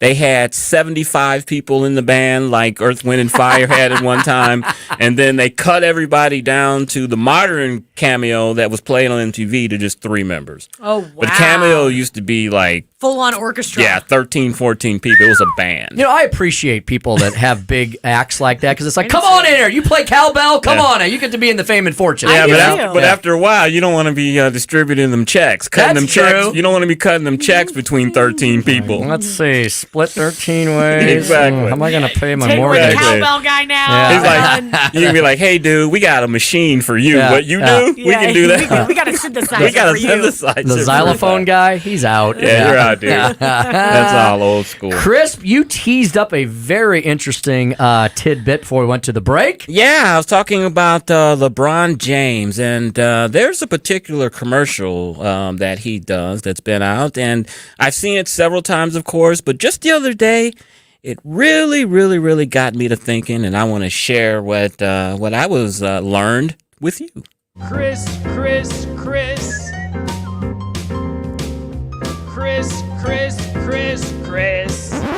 The whole thing is a joke. Good God, we gotta do something here, people. It's not personal, it's strictly business. My favorite black leader of all time is Frederick Douglass, who asked after emancipation, well, we just freed the blacks, now what are we going to do with them? And his answer was, leave us alone. And if you don't know, now you know. And now, Chris's Corner. You know, because we have TiVo now, most people skip over commercials, or if a commercial is playing, it's the background noise. You're not really paying attention to it. Well, that was kind of the thing with me about a recent current LeBron James commercial. It's an AT&T commercial. Well, if you remember, he is negotiating with the AT&T spokesperson on getting deals, not only for him, but also for us, the audience, as well. And if you remember the commercial, they go back and forth. He's negotiating for us. And eventually they come to a deal. And he says, he clicks his pen and says, my work is done here. You know, LeBron has taken it upon himself, without asking, to get us a good deal on this iPhone. And, you know, when I watch this commercial, I'm hoping that the person that put this together, the ad maker, is a secret conservative who is mocking LeBron without him really knowing that he is being mocked. If you remember, LeBron, as I said in this commercial, was trying to negotiate for us and trying to get us a better deal. Well, I have to tell you, I really question LeBron's negotiating skills. If you remember during the Brittany Griner incident at the beginning of it, he said that it'd probably be better for her if she stayed over in the Soviet Union or Russia because our country is so racist.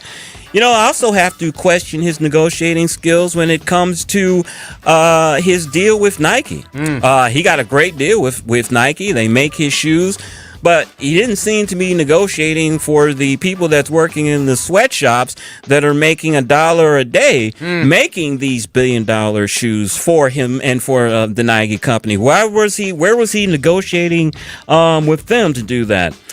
You know, this commercial by LeBron, I don't like it. I see it and I just say, here's a pompous ass. I don't particularly care for his politics. He is a great athlete, but I wish it was back in the day in the 70s, 80s, when I was watching sports, that the people kept their politics to themselves and they left that in the locker room and they just went out and played ball. There are a lot of people on Twitter that agree with me, and I want to read you a few Twitter comments regarding the AT&T LeBron James commercial. One person, CM Alberti, said, "Dear AT&T, I know it will not affect your bottom line, but after 13 years, it's time for a change. Hashtag racist, hashtag trash, hashtag anti-police at King James will not profit off my hard and earned in money. Hello." There's other quotes here. Says, "I don't buy anything recommended by LeBron James." That's a whole string of negative comments regarding that.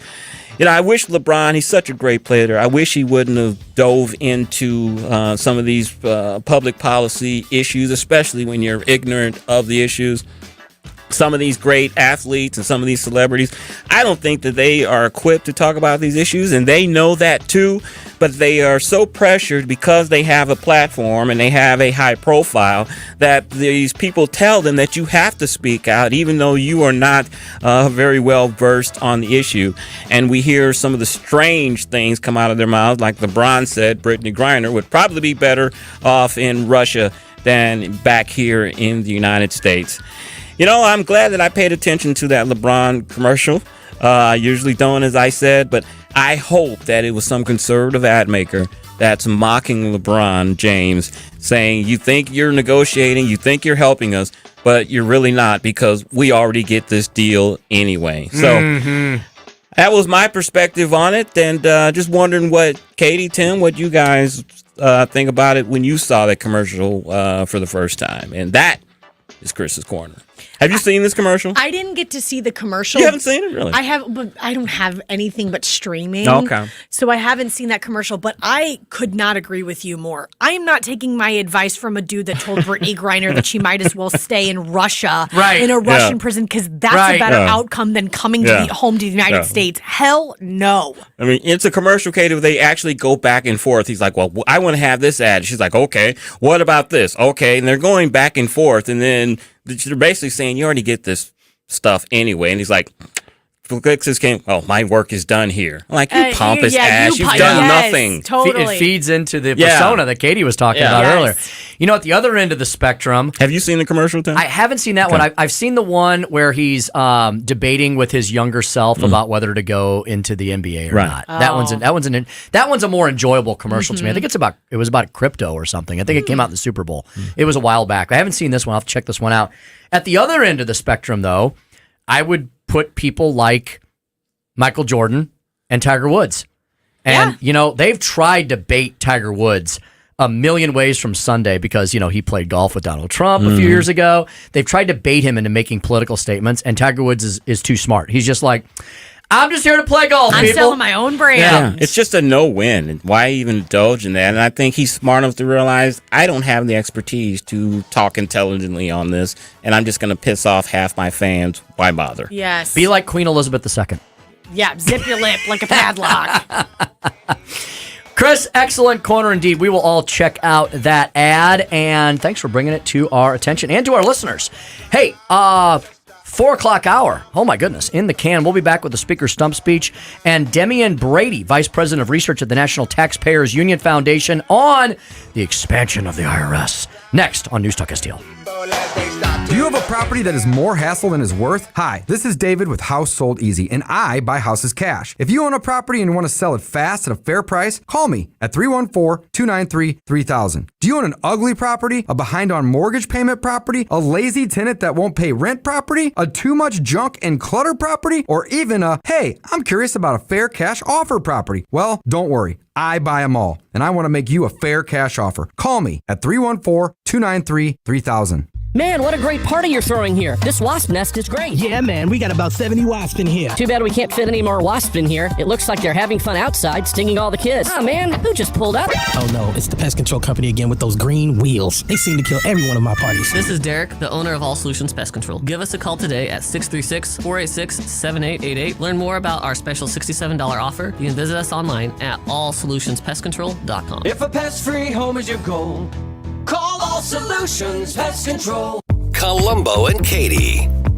Missouri Secretary of State Jay Ashcroft, would you be able to publicly state for the record that Tony Colombo is your favorite Italian on News Talk STL? Tony, I love you, but you can't hold a candle to your co-host there. All right, but am I better than Vic at least? I want to just be better than Vic Porcelli. They want to win your mind and your heart over. That's what they want from you, Mr. Secretary. Tony Colombo, Katie Fitzpatrick. Weekdays at 2 on News Talk STL.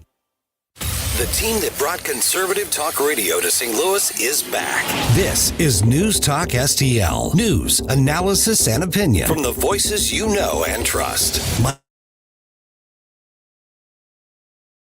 Katie Fitzpatrick, Chris Arps, Ken Williams, Paul Cook, Joe Pags, Randy Tobler, Rodney Boyd, Gabe Pfeiffer. Talk radio made in St. Louis for St. Louis. News Talk STL at 1019, 94.1, and always streaming at newstalkstl.com. KLGY HD3 Clayton, K270BW Bellefontaine, KNVS Bowling Green. This is News Talk STL at 1019, 94.1, and always streaming at newstalkstl.com.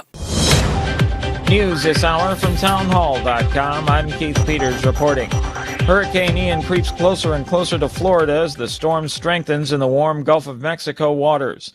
National Hurricane Center specialist John Cangellosi, based in Miami, says the exact location of where Ian will hit Wednesday is still unfolding, but now is the time to prepare. Some of the weather's starting to spread a lot sooner than that. So we can't wait 35 hours for this event to unfold. In fact, the weather's going to be getting bad in Southwest Florida this evening and will only worsen through the day on Wednesday. Florida Governor Ron DeSantis says safety is paramount and if ordered to evacuate, do it. When you're talking about storm surge like this, when you're talking about historic flooding, that water is a very, very difficult adversary. You do not want to put yourself in harm's way. The National Hurricane Center says Cuba suffered significant wind and storm surge impacts when the hurricane struck with sustained top winds of 125 miles an hour. Some public school students in Virginia are protesting Republican Governor Glenn Youngkin's transgender policies. Correspondent Norman Hall reports. Student activists led walkouts across Virginia to protest Republican Governor Glenn Youngkin's proposed changes to the state's guidance on district policies for transgender students. Among other things, the policy changes, if adopted by school districts, would require parental sign-off on the use of any name or pronoun other than what's on a student's official record. Participation in certain school programming and use of facilities would be based on a student's biological sex. Opponents say Youngkin's proposals are potentially harmful. Defenders say the changes give greater respect to the role of parents in their children's lives. I'm Norman Hall. On Wall Street, a mixed day as the Dow was down by 125 points. The Nasdaq, however, rose 26. The S&P 500 lower by 7. More on these stories at townhall.com. You know how much you're really paying for life insurance through work? I can almost guarantee you're overpaying for limited coverage. I'm Joel Clark, a Select Quote agent for over 20 years. My clients are shocked to learn how expensive life insurance at work really is because of a rate that's driven up by unhealthy people. Why pay more when you don't have to? For over 35 years, SelectQuote has helped people save 50% or more by shopping highly rated insurance carriers. I found a 40-year-old man with high blood pressure, a $500,000 policy for only $18 a month.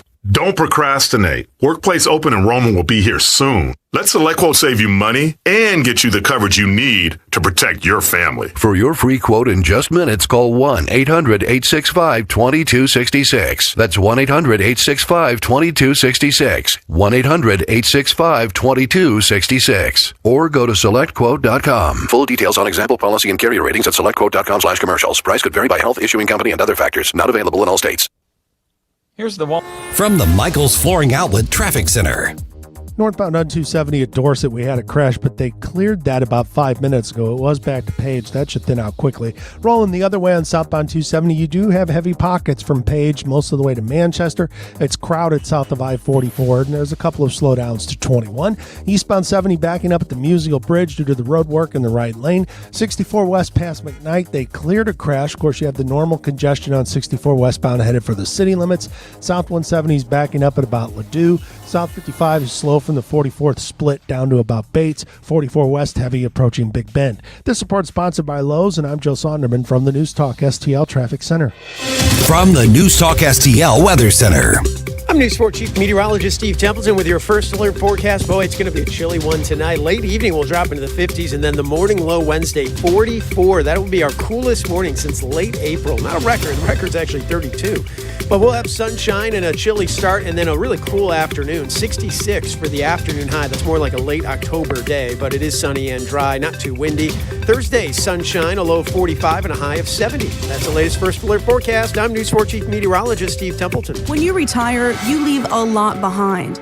But the one thing you take with you, a tax bill. And did you know that income taxes could be your single largest expense in retirement? The good news is, Steve All and his team at the All Financial Group, they can show you how it's possible for you to pay less to Uncle Sam with the right tax planning. And as Steve explains, we'll all have to adjust to tax changes that have been made over the past few years. We had the Trump tax cuts. Those are going to expire. They got rid of the stretch IRA. If we've got historically low rates for at least the next 2 to 3 years, why don't we take advantage of it? To learn more about your taxes in retirement, mark your calendars for Wednesday, September 28th at 6 p.m. at St. Peter's Cultural Arts Center. And while it's complimentary, you do need to reserve your spot today. Call 636-230-8824. Visit YourMoneyMattersSTL.com for more details. The All Financial Group is a financial services firm that offers a broad array of products and services, including life insurance and annuities. Licensed in Missouri and Illinois.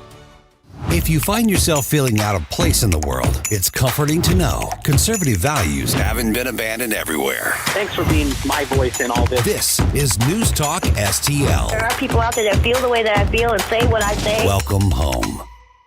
Tim Jones and Chris Arps in the afternoon. The 9 most terrifying words in the English language are, I'm from the government and I'm here to help. The more you remove voting from Election Day, the more opportunity you're offering for people to commit fraud. Are you not entertained?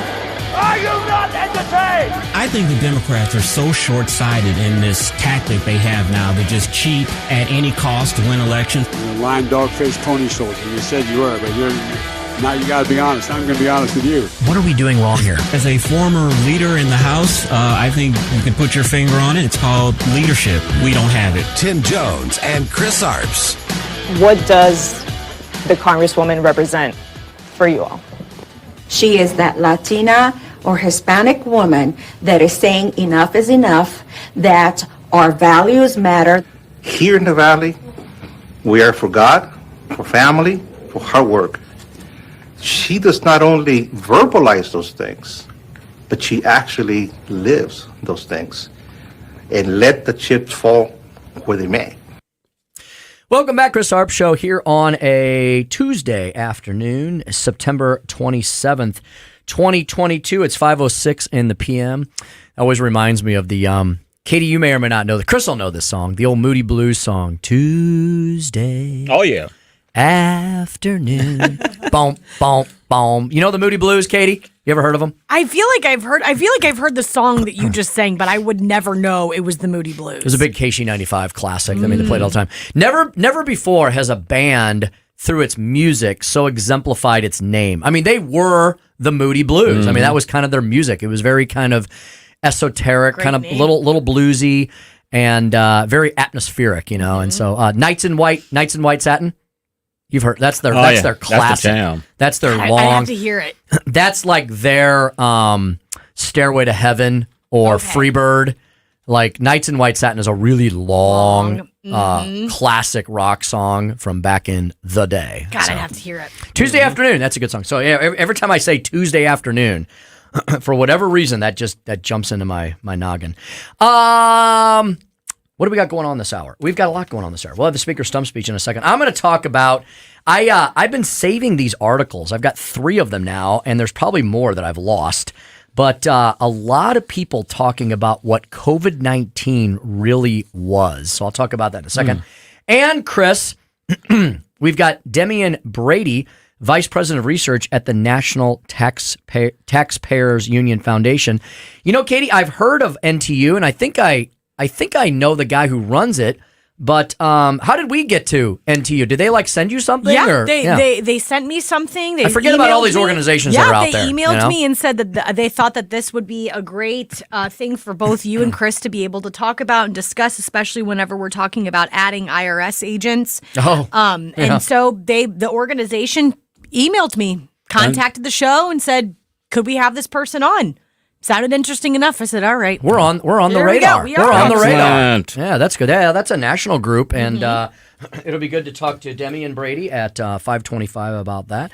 And in the 5:45 segment, we can take your phone calls, actually. So I thought I'd tease that up a little bit. 314-912-1019 if you'd like to chat with Chris, Katie, and I later on in the show. Write this number down, 314-912-1019. Also should mention, that two things that we want you to do. Katie always says we have to ask the audience, so I'm going to ask. I'll beg. I'll plead. Please follow us on Facebook and Twitter. Please subscribe to our YouTube and Rumble channels. Look, we know you can't listen and watch to 30 things at once. That doesn't mean you can't subscribe to all these things. Trust me, it helps us with our numbers and stuff. So please do that. Please do us a favor. Jump on Rumble and Facebook and YouTube and subscribe to the Tim Jones and Chris Arps Show, which has its own YouTube channel now. We'd love you to do that. And download our podcast. A lot of people forget about that. If you can't listen to the whole show, if you can't get into the car until a certain hour, or you miss a later part of the show, everything here at News Talk STL Nation is podcasted. You can listen to all 4 of our local shows, all of which are fantastic and have very different flavors. When you guys say that, I mean, we all kind of a lot of us share the same philosophical views, but we have very different takes on things. We have very different personalities. Yes. We have very different attitudes on certain items, and we have very different conversations throughout the day. I don't think any of our shows sound the same at all. No, not at all. Not at all. Everybody has a different presentation. Everybody has different opinions. I mean, even on this show, you both have totally different opinions about matters that happen in the world. And I mean, this show is dramatically different than Vic's show. Vic's show dramatically different than Mike Ferguson's show, and Mike Ferguson's show is dramatically different than Columbo and Katie. Everybody has their own thing going on. And we had a dramatic difference of opinion during the break that we won't discuss about an issue. We did. It's like, where are you going with that? If we can't discuss it on here, we probably shouldn't bring it up. But we did. And we learned today that David Stokes loves gas taxes and Tony Messenger. So we may never invite him back again. At least I won't. No, I'm teasing. Bye, David. I've argued with David Stokes about different things for about 12 to 15 years now. So he's and you know what's great about David? He never gets upset when you disagree with him. He's like, okay, well, I could see your point on that, but I think about it this way. He's just a great debater. He really is. He really is. He's very civil in his discourse. And he's also fun, which is why we like him. Especially when he's had a few cocktails. He's really a fun really guy. Revved up. Yes. Give him a little gin and juice, get him all revved up. There we go. So one of my friends used to say, get him a snoutful. Oh, yeah. Get him a snoutful. Yeah. So I said I would talk about what COVID really was, and I'll do that right now on the Speaker Stump Speech. Listen to me, listen to me. I'm very consistent. I'm a very stable genius. You want answers. I want the truth. You can't handle the truth. Are you not entertained? Are you not entertained? So that's another reason we need communism. It's time for the Speaker's Stump Speech, sponsored by Hanson's Tree Service at hansonstree.com. So I know I'm not alone in my latest conspiracy theory, which I think is heading towards conspiracy fact, because I've been collecting articles on this topic. The first one I got, I didn't plan to do this. I was like, oh, that's an interesting topic. I'll put that aside in my stack of stuff. Chris has a stack of stuff. I have a stack of stuff. We keep things from time to time. We go through them. We get them away. We recycle them. Sometimes we go back to them. So this first article, I was like, that's interesting. Then about a week or two later, I got another article from a totally different publication that was similar in the title and in the text. And I was like, that's two. And then last week, I got another article from a totally different publication with a similar title, a little different take, but the same sort of text. Then I thought to myself, something about COVID-19 bothered me from nearly the very beginning of the pandemic, and these 3 articles have encapsulated my thoughts and my fears. And if you all take yourselves back to that point in time of, maybe like late March, early April, after we've been through remember the 15 days, the slow, the spread? Oh, isn't that a quaint thought now that we think back to it? Everybody said, from, honestly, President Trump on down, and especially Tony Fauci, that if we just would hunker down who can't take a time out for 2 weeks for their country and for the future of humanity? So we all did that. Well, 15 days turned into 15 months. And then some. And there's still some people today, despite the fact that Joe Biden declared that the pandemic was over 2-3 weeks ago, walking around outside in their cars by themselves, no one within 300 yards, with masks on. Look, if you need to wear a mask because of a health condition, or you're afraid of catching something because you need to have an operation soon, I completely understand that. I know that there's a million different reasons why people wear face masks and have for decades to protect themselves from infectious diseases or to protect other people from them, or because they're immunocompromised, or because maybe they're going to go have an operation and they just need to stay as healthy as a horse. But I just have a feeling. I'm sorry. I'm stereotyping. I'm judging. When I see some of these people jump in their Priuses with their coexist sticker on and their goofy, keep hope alive face mask on, I know they have none of those problems, and they're doing it because they're continuing to virtue signal, despite the fact that nobody else on the planet is. So, after about, 38 days to slow the spread had expired, when everyone was not dropping like flies, people were not dying at will and at random, that this was a virus that thankfully was not affecting all of humanity. It did not have a 50% kill rate like the Ebola virus. It did not have a multi-percentile kill rate like the viral contagion that sprung up during Barack Obama's presidency. Oh, you all forgot about that one, didn't you? Well, if you go back and read the annals of history, you will learn that a lot of Barack Obama's advisors were very worried about whatever there was a flu contagion that popped up. I don't remember if it was avian or swine or bird, bat, or penguin, but it was one of those, and they were very worried because it had a much higher kill rate than the COVID-19 one that we just dealt with, and they didn't know what to do about it, and it was starting to spread. Then all of a sudden, they didn't have an antidote, they didn't have a vaccine, they had nothing, they had no therapeutics. All of a sudden, it died out and went away. We have had probably 7 to 10 major viral contagion breakouts, nearly all of them emanating from the same part of the world, that would be communist China, during my lifetime. You don't believe me? Go back, do your research on this. One of these epidemics happens every few years. It's like a typical cycle. This one tended to be worse, though. But in all the previous ones, did we ever lock down? Did we ever have 15 days to slow the spread? Were we ever forced to wear masks? No. And many of these contagions were very serious, very diabolical, and very deadly. Maybe not here in the United States, but in many other parts of the world. Ebola, like I told you, has a 50% kill rate. Thank goodness it wasn't very easily transferable, and it's been pretty much contained. Some of the other ones I mentioned have completely and utterly gone away. What was so different about COVID-19? Well, it was in the era of Trump, a president that the uber left and the corrupt corporate media had to take out. Well, they used it against the president, and they used it for their own political gain. They quickly realized that because COVID-19 was for a time slightly more serious, that people were taking it more seriously and were more willing to believe and trust in government dictates and directives. The problem is we began to become too trusting on government dictates and directives, and we stopped believing our eyes and the reality before us. After a while, unfortunately, COVID had gone through those populations it was going to take out, and people were not then dying of COVID. The younger, healthier people, we were all either not getting it, or that we were aware of, that we were asymptomatic, or we were quickly recovering. The peaks and flows of COVID were becoming less and less and less. They were becoming more mitigated. The spread was stopping. It was going away. But the directives continued. Why? Why would they? Why would the mandates be there? Why would people continue to be locked down? Well, number one, again, they had to take out Donald Trump in 2020. So they used COVID as an excuse to do all sorts of things to our electoral system. That's an issue for another day that I'll be happy to get into later. But what they learned was they could control human behavior. Here's the 3 articles I found that I referenced at the beginning of the Speaker Stump speech. Why is the left so deathly afraid? That was from the Washington Examiner.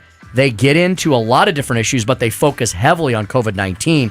And they show that, many on the left are able to terrify others on the left. So the ruling class on the left can control all the left and then force the leftists to put all the pressure on those of us who are not leftists and force all of us to do the same thing happened during COVID. The second article, the COVID response playbook is coming to an energy crisis near you. And the final piece that I received the other day from the Committee to Unleash Prosperity, COVID-19 was the test. Climate change lockdowns come next.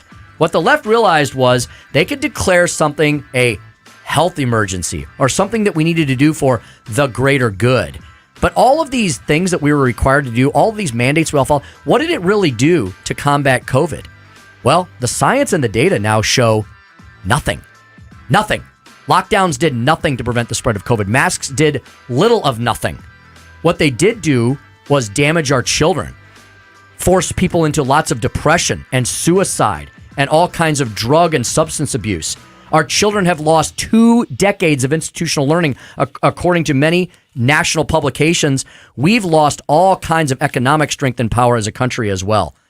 COVID-19 definitely was the test, a test that we failed, and we showed that we would subjugate ourselves to government without many good reasons for the same. And climate change is the next crisis they're going to throw upon humanity. Mark my words. And that's the Speaker's stump speech for today. That's crazy that this is your Speaker's stump speech, because on break, Chris and I were talking, and I was listening to something with Russell Brand.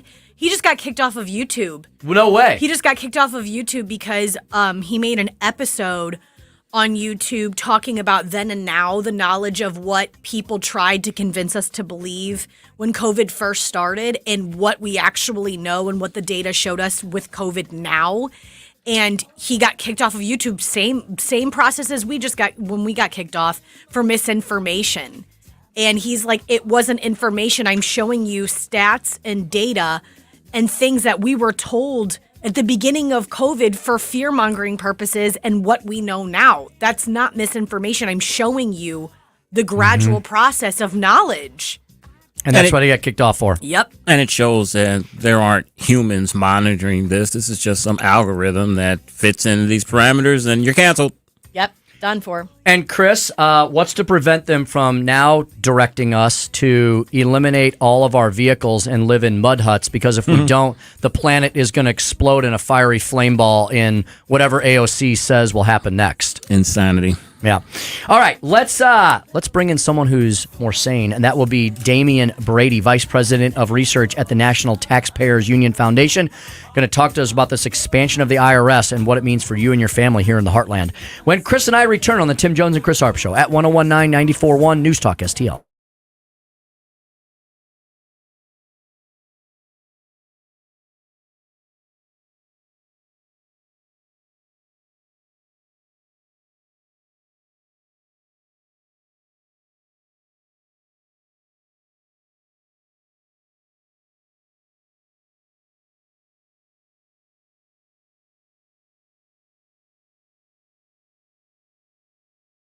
Morning low Wednesday, 44. That will be our coolest morning since late April. Not a record. The record's actually 32. But we'll have sunshine and a chilly start and then a really cool afternoon. 66 for the afternoon high. That's more like a late October day, but it is sunny and dry, not too windy. Thursday, sunshine, a low of 45 and a high of 70. That's the latest First Alert forecast. I'm News 4 Chief Meteorologist Steve Templeton. From the Michaels Flooring Outlet Traffic Center. Northbound on 270 is looking better. We had an accident at Dorset, but it's off on the right side now. You just have pockets on the southbound side. Olive down towards Manchester. It's crowded at Gravois. 64 West, very typical. West of Kings Highway, it's heavy and slow till you get closer to Big Bend. And it's got a crowded pocket coming down into the valley. Nothing major there. On 270 East, you're heavy and slow either side of Lindbergh. 70 West is just busy either side of Route K. I'm Joe Sonderman. That's the very latest from the News Talk STL Traffic Center. They could talk about how complicated other banks make it to redeem credit card rewards, or they could talk about how with Discover, you can redeem your rewards for cash in any amount at any time. Talk about amazing. Learn more at discover.com/redeem rewards. Terms apply. St. Louis's new choice for conservative talk. I don't believe the Democrats are stupid, but I think they don't care. Live and local. And embarrass himself at that press conference. He's become kind of clownish, right? Do you think he's going to run? This is News Talk STL. Hey, folks, it's not time to put the grill away. This is the perfect time to grill all throughout the fall and even early winter, right? These are the best times.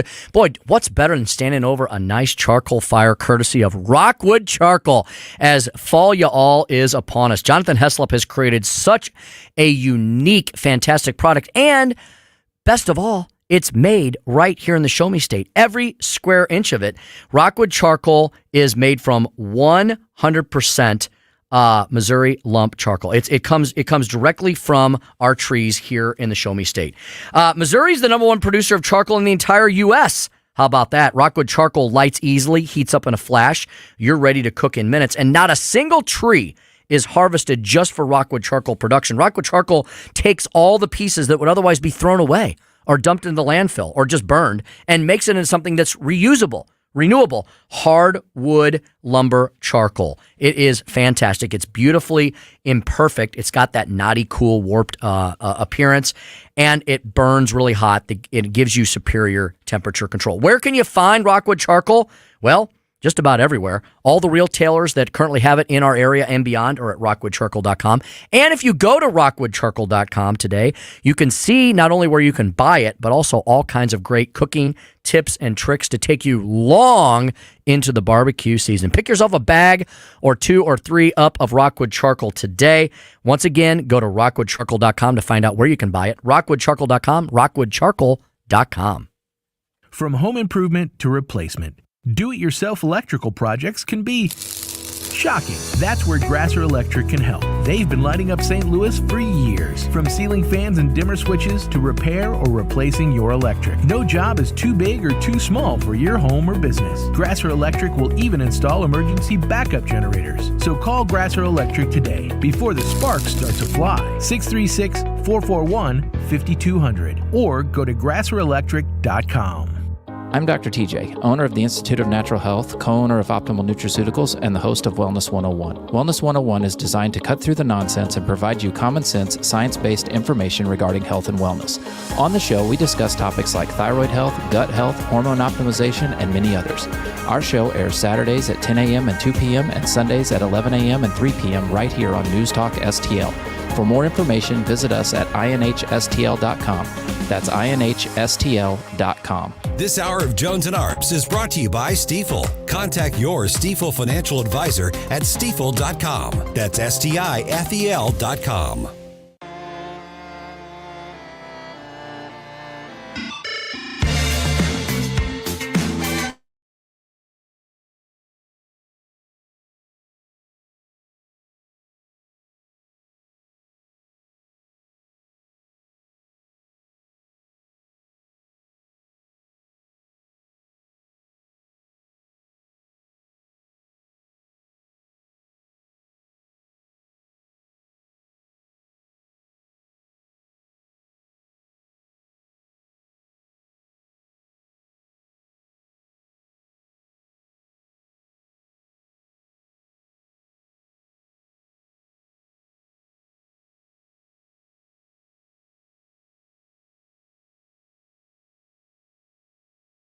$369 billion to slash emissions by nearly half. This is a whole new chapter for America and for the planet.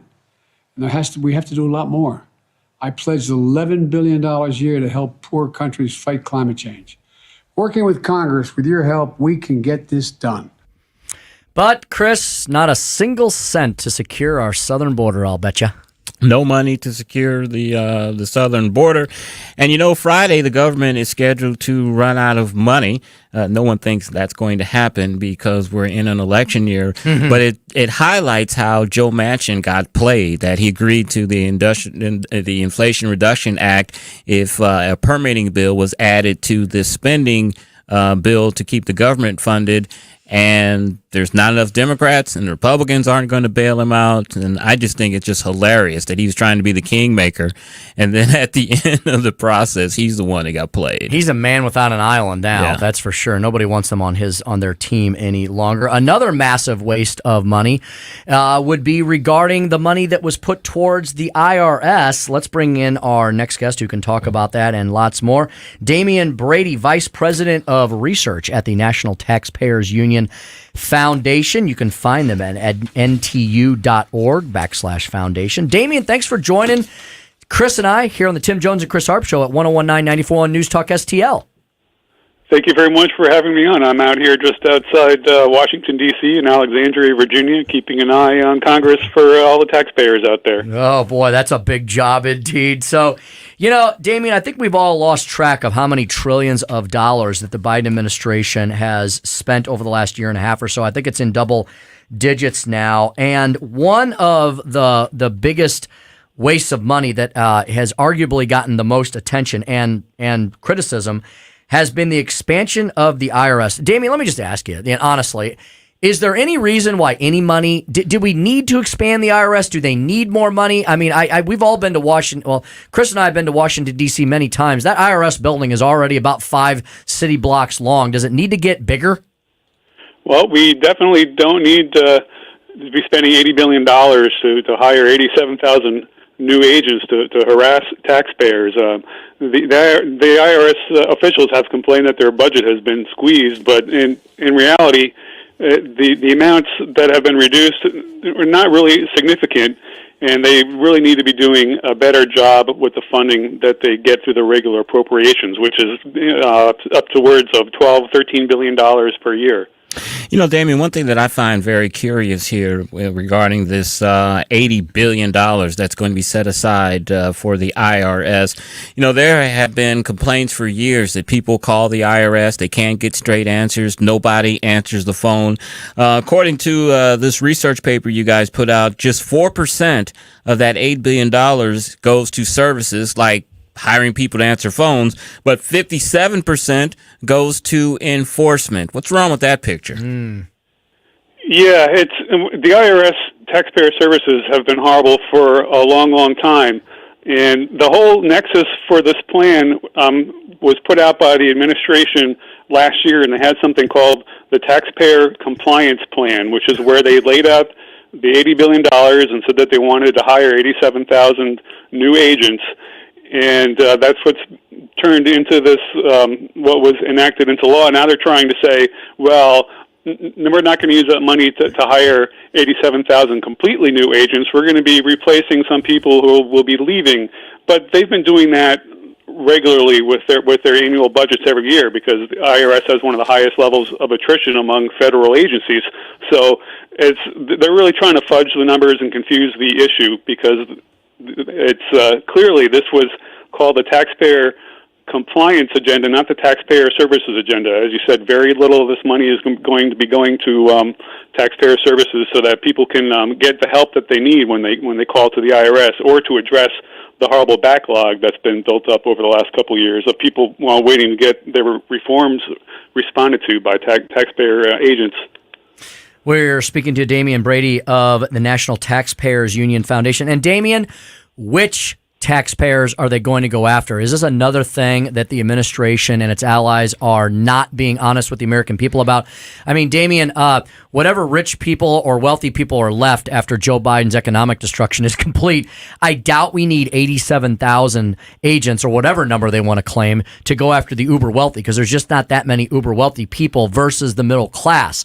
Damian, who is going to be the real target of this additional IRS expansion? Well, they have said, Biden had promised that they're not going to increase any enforcement activities on anyone earning less than $400,000. And then Secretary Yellen, Secretary of Treasury, made a directive stating that was the case. And so then we know it was going to impact people making less than that because the revenue estimate was reduced to take that directive into account. So $20 billion less revenue they're going to get because of that directive.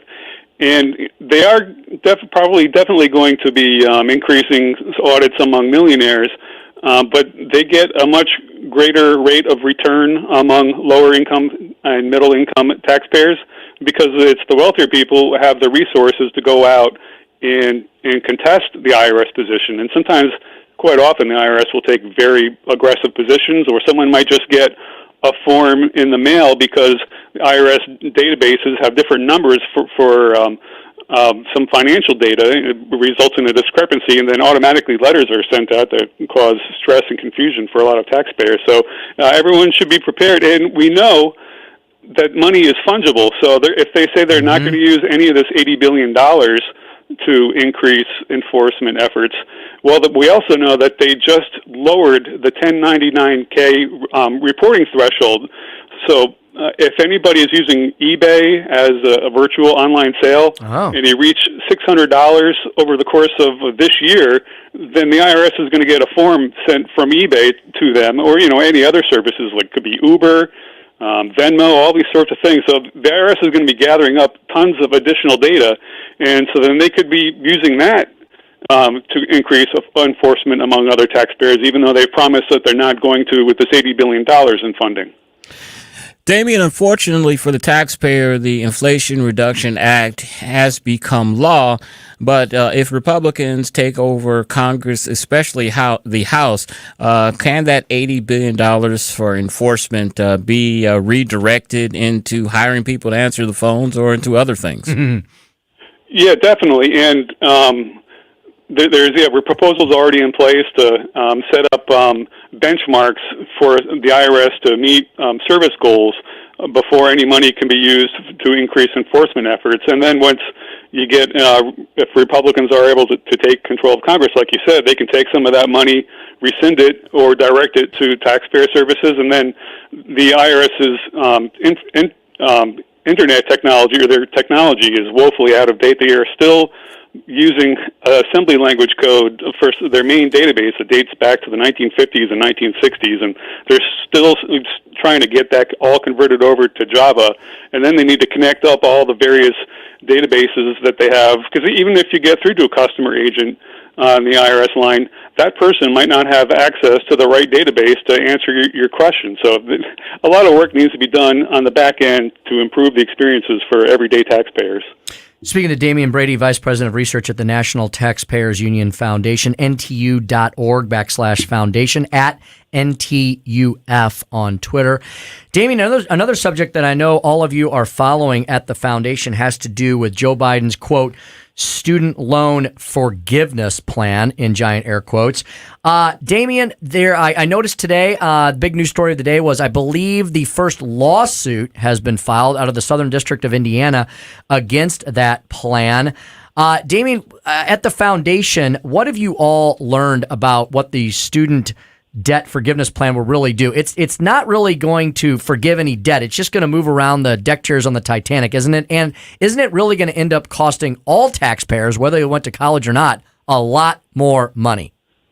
Yeah, so basically what this proposal does is transfer student debt onto the federal debt. And to see, the Congressional Budget Office came out with their estimate yesterday and tagged the cost at $400 billion. Other people have looked at it and said that over the decade it could amount to $1 trillion. And they've promised us, the Department of Education has promised us, that these loans, the student loans, would ultimately make money. That's obviously not the case. GAO has looked at it. Instead of billions and billions of savings, it turns into billions and billions of liabilities. The government uses a shoddy methodology for accounting for all the loan and credit programs that it operates. So it looks good on paper, but when you get into reality, there's lots of debt for taxpayers to address. Damian, there is a disturbing article on your website regarding taxpayers are still paying congressional pensions for criminals. I think that's an article you wrote September 12th, 2022. Enlighten us on that. Yeah, so it's been 15 years since Congress passed a reform law, and they all patted themselves on the back for this law, saying that finally we're not going to pay congressional pensions to former members of Congress who are in jail, because they're big names like Rostenkowski were in jail and collecting thousands and thousands of dollars, tens of thousands of dollars from taxpayers every year, sometimes over $100,000 per year. But unfortunately, there's a loophole.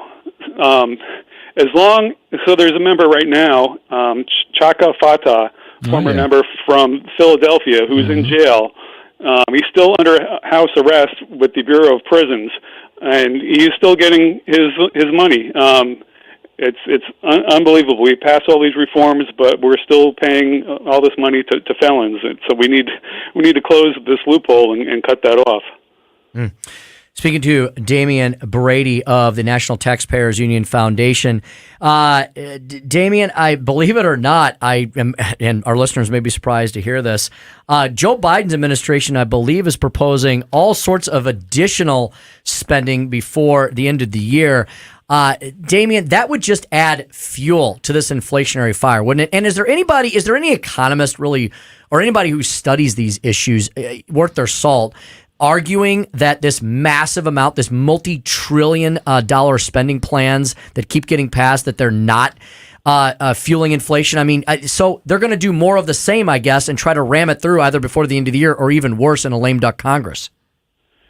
Yeah, there's no interest paid to how much debt the government is running up. I think the total has been several $1 trillion in new debt going back to Biden's first months in office. Since then, we have trillions of dollars in new spending.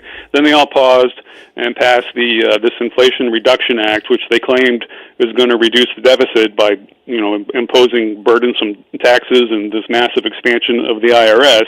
And then they undid any of the deficit reduction that they claimed in that by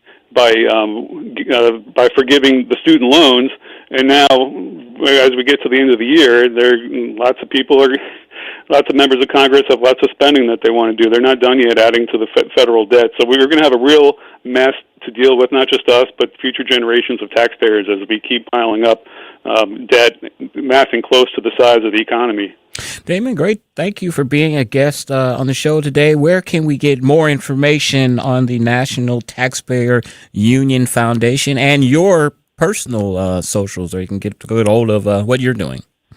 We are at ntu.org/foundation and at NTUF on Twitter. And my name is spelled weird, so it's Damian Brady at Twitter, but it's DEMIANBRADY. So it's a little unusual for a Damian, but that's where I am on Twitter. Well, Damien, we thank you for your time. Yeah. Interesting conversation. We hope we can have you back again sometime. Appreciate it. Great, thank you. Thank you as well. There he goes. Damien Brady with the National Taxpayers Union. They're another national group, folks, kind of like ALEC or ATR, folks we frequently have, who are full of very smart, think-takey type people who study these issues for us and report back. Very good. All right. Chris, that's the guest for this hour, but we've got another segment straight ahead. We told the folks we'd be happy to speak with them. If anybody would like to call in, we've got an open segment up next. You can ring us at 314-912-1019, 314-912-1019. And if you've seen the LeBron commercial, call in. Yes. These guys, I don't know, they watch PBS or something. They don't watch commercials. So if you've seen the LeBron commercial, give us a call, 314-912-1019. Katie and I could talk about Game of Thrones. That's true. But not LeBron. We could, yeah. But if anybody would like to talk about LeBron, we'd love to hear from you. 314-912-1019. Join Chris, Katie, and I in that conversation next at 1019-94.1 News Talk STL.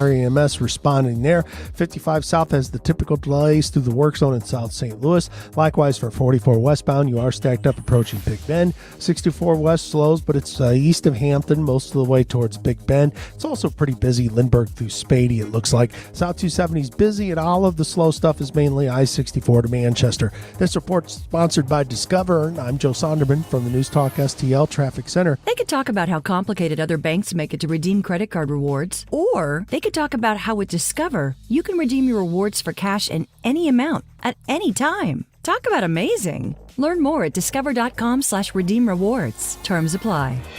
From the News Talk STL Weather Center. I'm News 4 Chief Meteorologist Steve Templeton with your first alert forecast. Boy, it's going to be a chilly one tonight. Late evening, we'll drop into the 50s, and then the morning low Wednesday, 44. That will be our coolest morning since late April. Not a record. The record's actually 32. But we'll have sunshine and a chilly start, and then a really cool afternoon. 66 for the afternoon high. That's more like a late October day, but it is sunny and dry, not too windy. Thursday, sunshine, a low of 45 and a high of 70. That's the latest first alert forecast. I'm News 4 Chief Meteorologist Steve Templeton. The news and talk that matters to St. Louis. The Federal Reserve hiked interest rates again. News, analysis, opinion. Inflation, gas prices, fuel, it's all up. 1019 and 94.1 News Talk STL. Since 2007, the state of Missouri and local governments have handed out almost $5 billion in tax subsidies or abatements to private developers. That money could have gone to basic services like schools and public safety. And studies show these subsidies don't produce the promised jobs and growth. If developers want to build a sports stadium or shopping mall, why should they be given our tax dollars to do it? It's time to reform economic development subsidies. The Show Me message has been brought to you by Show Me Institute and Show Me Opportunity. Folks, this is still a great time to sell your home. Why? Because homes are still at historic high prices. Don't believe me? Well, call the experts. Give Rodney and Jen Wallner, our very good friends, a call. The Wallner Home Selling Team at Berkshire Hathaway. You can reach them right now today, this afternoon at 314-810-SOLD. When you call them and sign up with the Wallners, they'll offer you a flexible commission plan tailored to your family's specific needs. They've got so many approved home buyers, they'll guarantee to obtain you an offer, and there's no obligation or any long-term commitment to any of the arrangements they work out with you. When you call Rodney and Jen Wallner, the Wallner Home Selling Team, at 314-810-SOLD. Finally, last but not least, they are a husband and wife team. You get a unique family perspective. 2 agents for the price of one. How can you beat that? You can't. Not just the perspective of one agent when you call Rodney and Jen Wallner at 314-810-SOLD. Call the Wallner Home Selling Team today, right now, for a free listing consultation. Sell your home with this top-producing real estate team. Rodney and Jen Wallner, 314-810-SOLD. That's 314-810-SOLD. Mike Ferguson in the morning. From the hurricane in Florida to the Biden administration in Washington, D.C., on Wednesday's program, we're bringing you up to date on everything that's destructive right now. Morning starting at 5:30 on News Talk STL. This hour of Jones and Arps is brought to you by Stifel. Contact your Stifel financial advisor at stifel.com. That's STIFEL.com.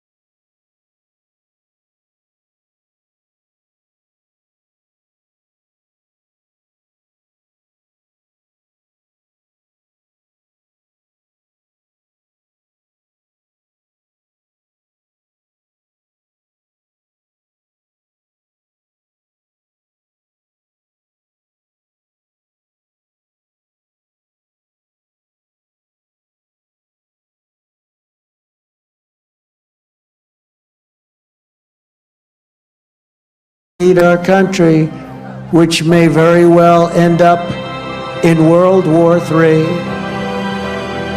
We are a nation that no longer has a free and fair press. Fake news is all you get, and they are the enemy of the people. Where free speech is no longer allowed, where crime is rampant like never before. What was that? Was that an ad? What was that? This is the background music that Trump was talking over at one of his rallies. Oh, okay. It was a rally. But how bizarre is it? Because that's not usually Trump's style in those rallies. No. It's usually like fire and brimstone. But this was like they had this really weird calming music playing in the background of him talking about how Biden's going to start World War III. Yeah. La la la. Like, what? Yeah, it was very weird, very little odd. There he goes. The Trumpster is still out on the campaign trail. As the black member of the staff, I need to let you guys know that the music we came in with was the Gap Band. The Gap Band was the Gap came from, there was 3 streets that they lived on. I think it was like Grape, Anderson, and like something street, and that's where they got the name Gap Band. It's cool. A little black R&B history for you there. I like creative band names that mean something about somebody's past or their history or something that makes them who they are. Little bit of so yeah, that's from I'll give you the history the next time I play Cardi B. What is a Thin Lizzy? What's that, Katie? Whenever I do Cardi B the next time, I'll give you a little bit of history about her. You got some Cardi B history? Oh man, don't get me started. Coronavirus. Don't get me started on her, man. You got to clip the one where she goes, where Cardi goes, what do people do who don't have a me? Yeah, that was 2 weeks ago. Yeah, where she was talking about inflation. Mm-hmm. Yeah, I mean, I know that's probably just part of her act, or I mean, she plays like She's a thug chick. Just the way that she sounds. She is a thug chick. No, she for real is. No, for real. Like her history, I won't go into, but she was a stripper. Yeah, I heard. And she would rob men at the strip club. Whoa. She'd beat them up and with her little crew, her posse, and then they'd rob them. I mean, I can't, and I'm a brother, and I can't understand what she's saying half the time when she goes, it's just such a thick accent, and but she got I to can't interview understand Bernie her. Sanders. Yeah. But she interviewed Bernie Sanders. I'm telling you what, that man will go anywhere that he sees fit. I was through, I tell you guys, I don't watch award shows and that type of stuff, popular culture. Haven't watched it in years. But to me, the day that the music died, to coin a phrase in the music industry, to me, is the year that Cardi B won like Best Album Entertainer of the Year. I'm like, come on. You've got to be kidding. This is the best that the music industry can do for this year. Cardi B is your top artist and top album. Are you kidding me? And it's been, you watch those award shows, it is nothing but a striptease from now. I do think wild. it's interesting how then she prognosticates on Instagram or TikTok or whatever she does all this about the root causes of inflation, and she wonders what people are doing who don't have a Cardi B around. Yeah. I think that's kind of a interesting. She's got self-awareness, at least. She has in a weird way taken a step into like this political realm. Like I said, she interviewed Bernie Sanders, and she's definitely left. She's definitely a Democrat. But for her to be a celebrity and to go, it was an Instagram Live. For her to be on Instagram Live and say what is going on, people that are middle class and below the poverty line cannot make ends meet. I have all these people hitting me up, and I'm giving my money away to like friends and relatives because they need it desperately, which is what you said your point, Tim.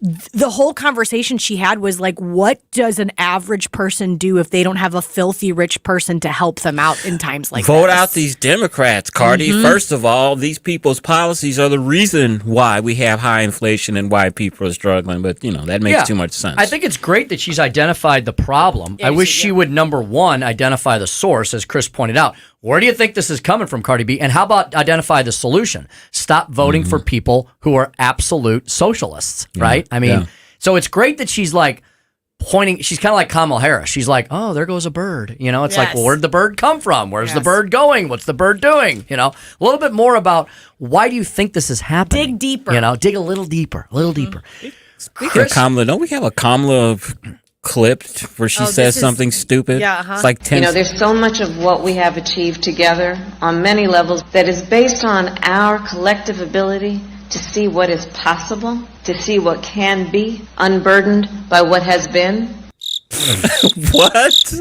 What does that mean? Absolutely nothing. What does that mean to say absolutely unburdened by what has been? I think she is trying to be profound, and it just comes out as gobbledygook. That does. Chris, I think you and I talked about this morning on the Springfield show. Robert Cahaley was on our show like 10 days ago and said something that was written about in a Fox News article today, 10 days later. So once again, we're at the tip of the spear.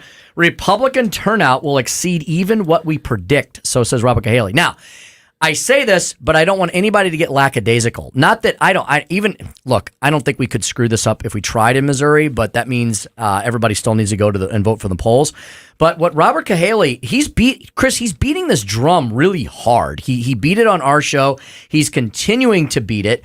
And he's saying, number one, a lot of pollsters have not rectified their voting models, which are at their root wrong. And secondly, the other point he made on our show a week or two ago, that people are just not willing to be honest with pollsters because they don't want to get doxxed and attacked. Yeah, and he said that's the reason why his polls are successful, because he has some special secret super sauce that he trains his employees to be able to dive deep and get them to tell what they really believe.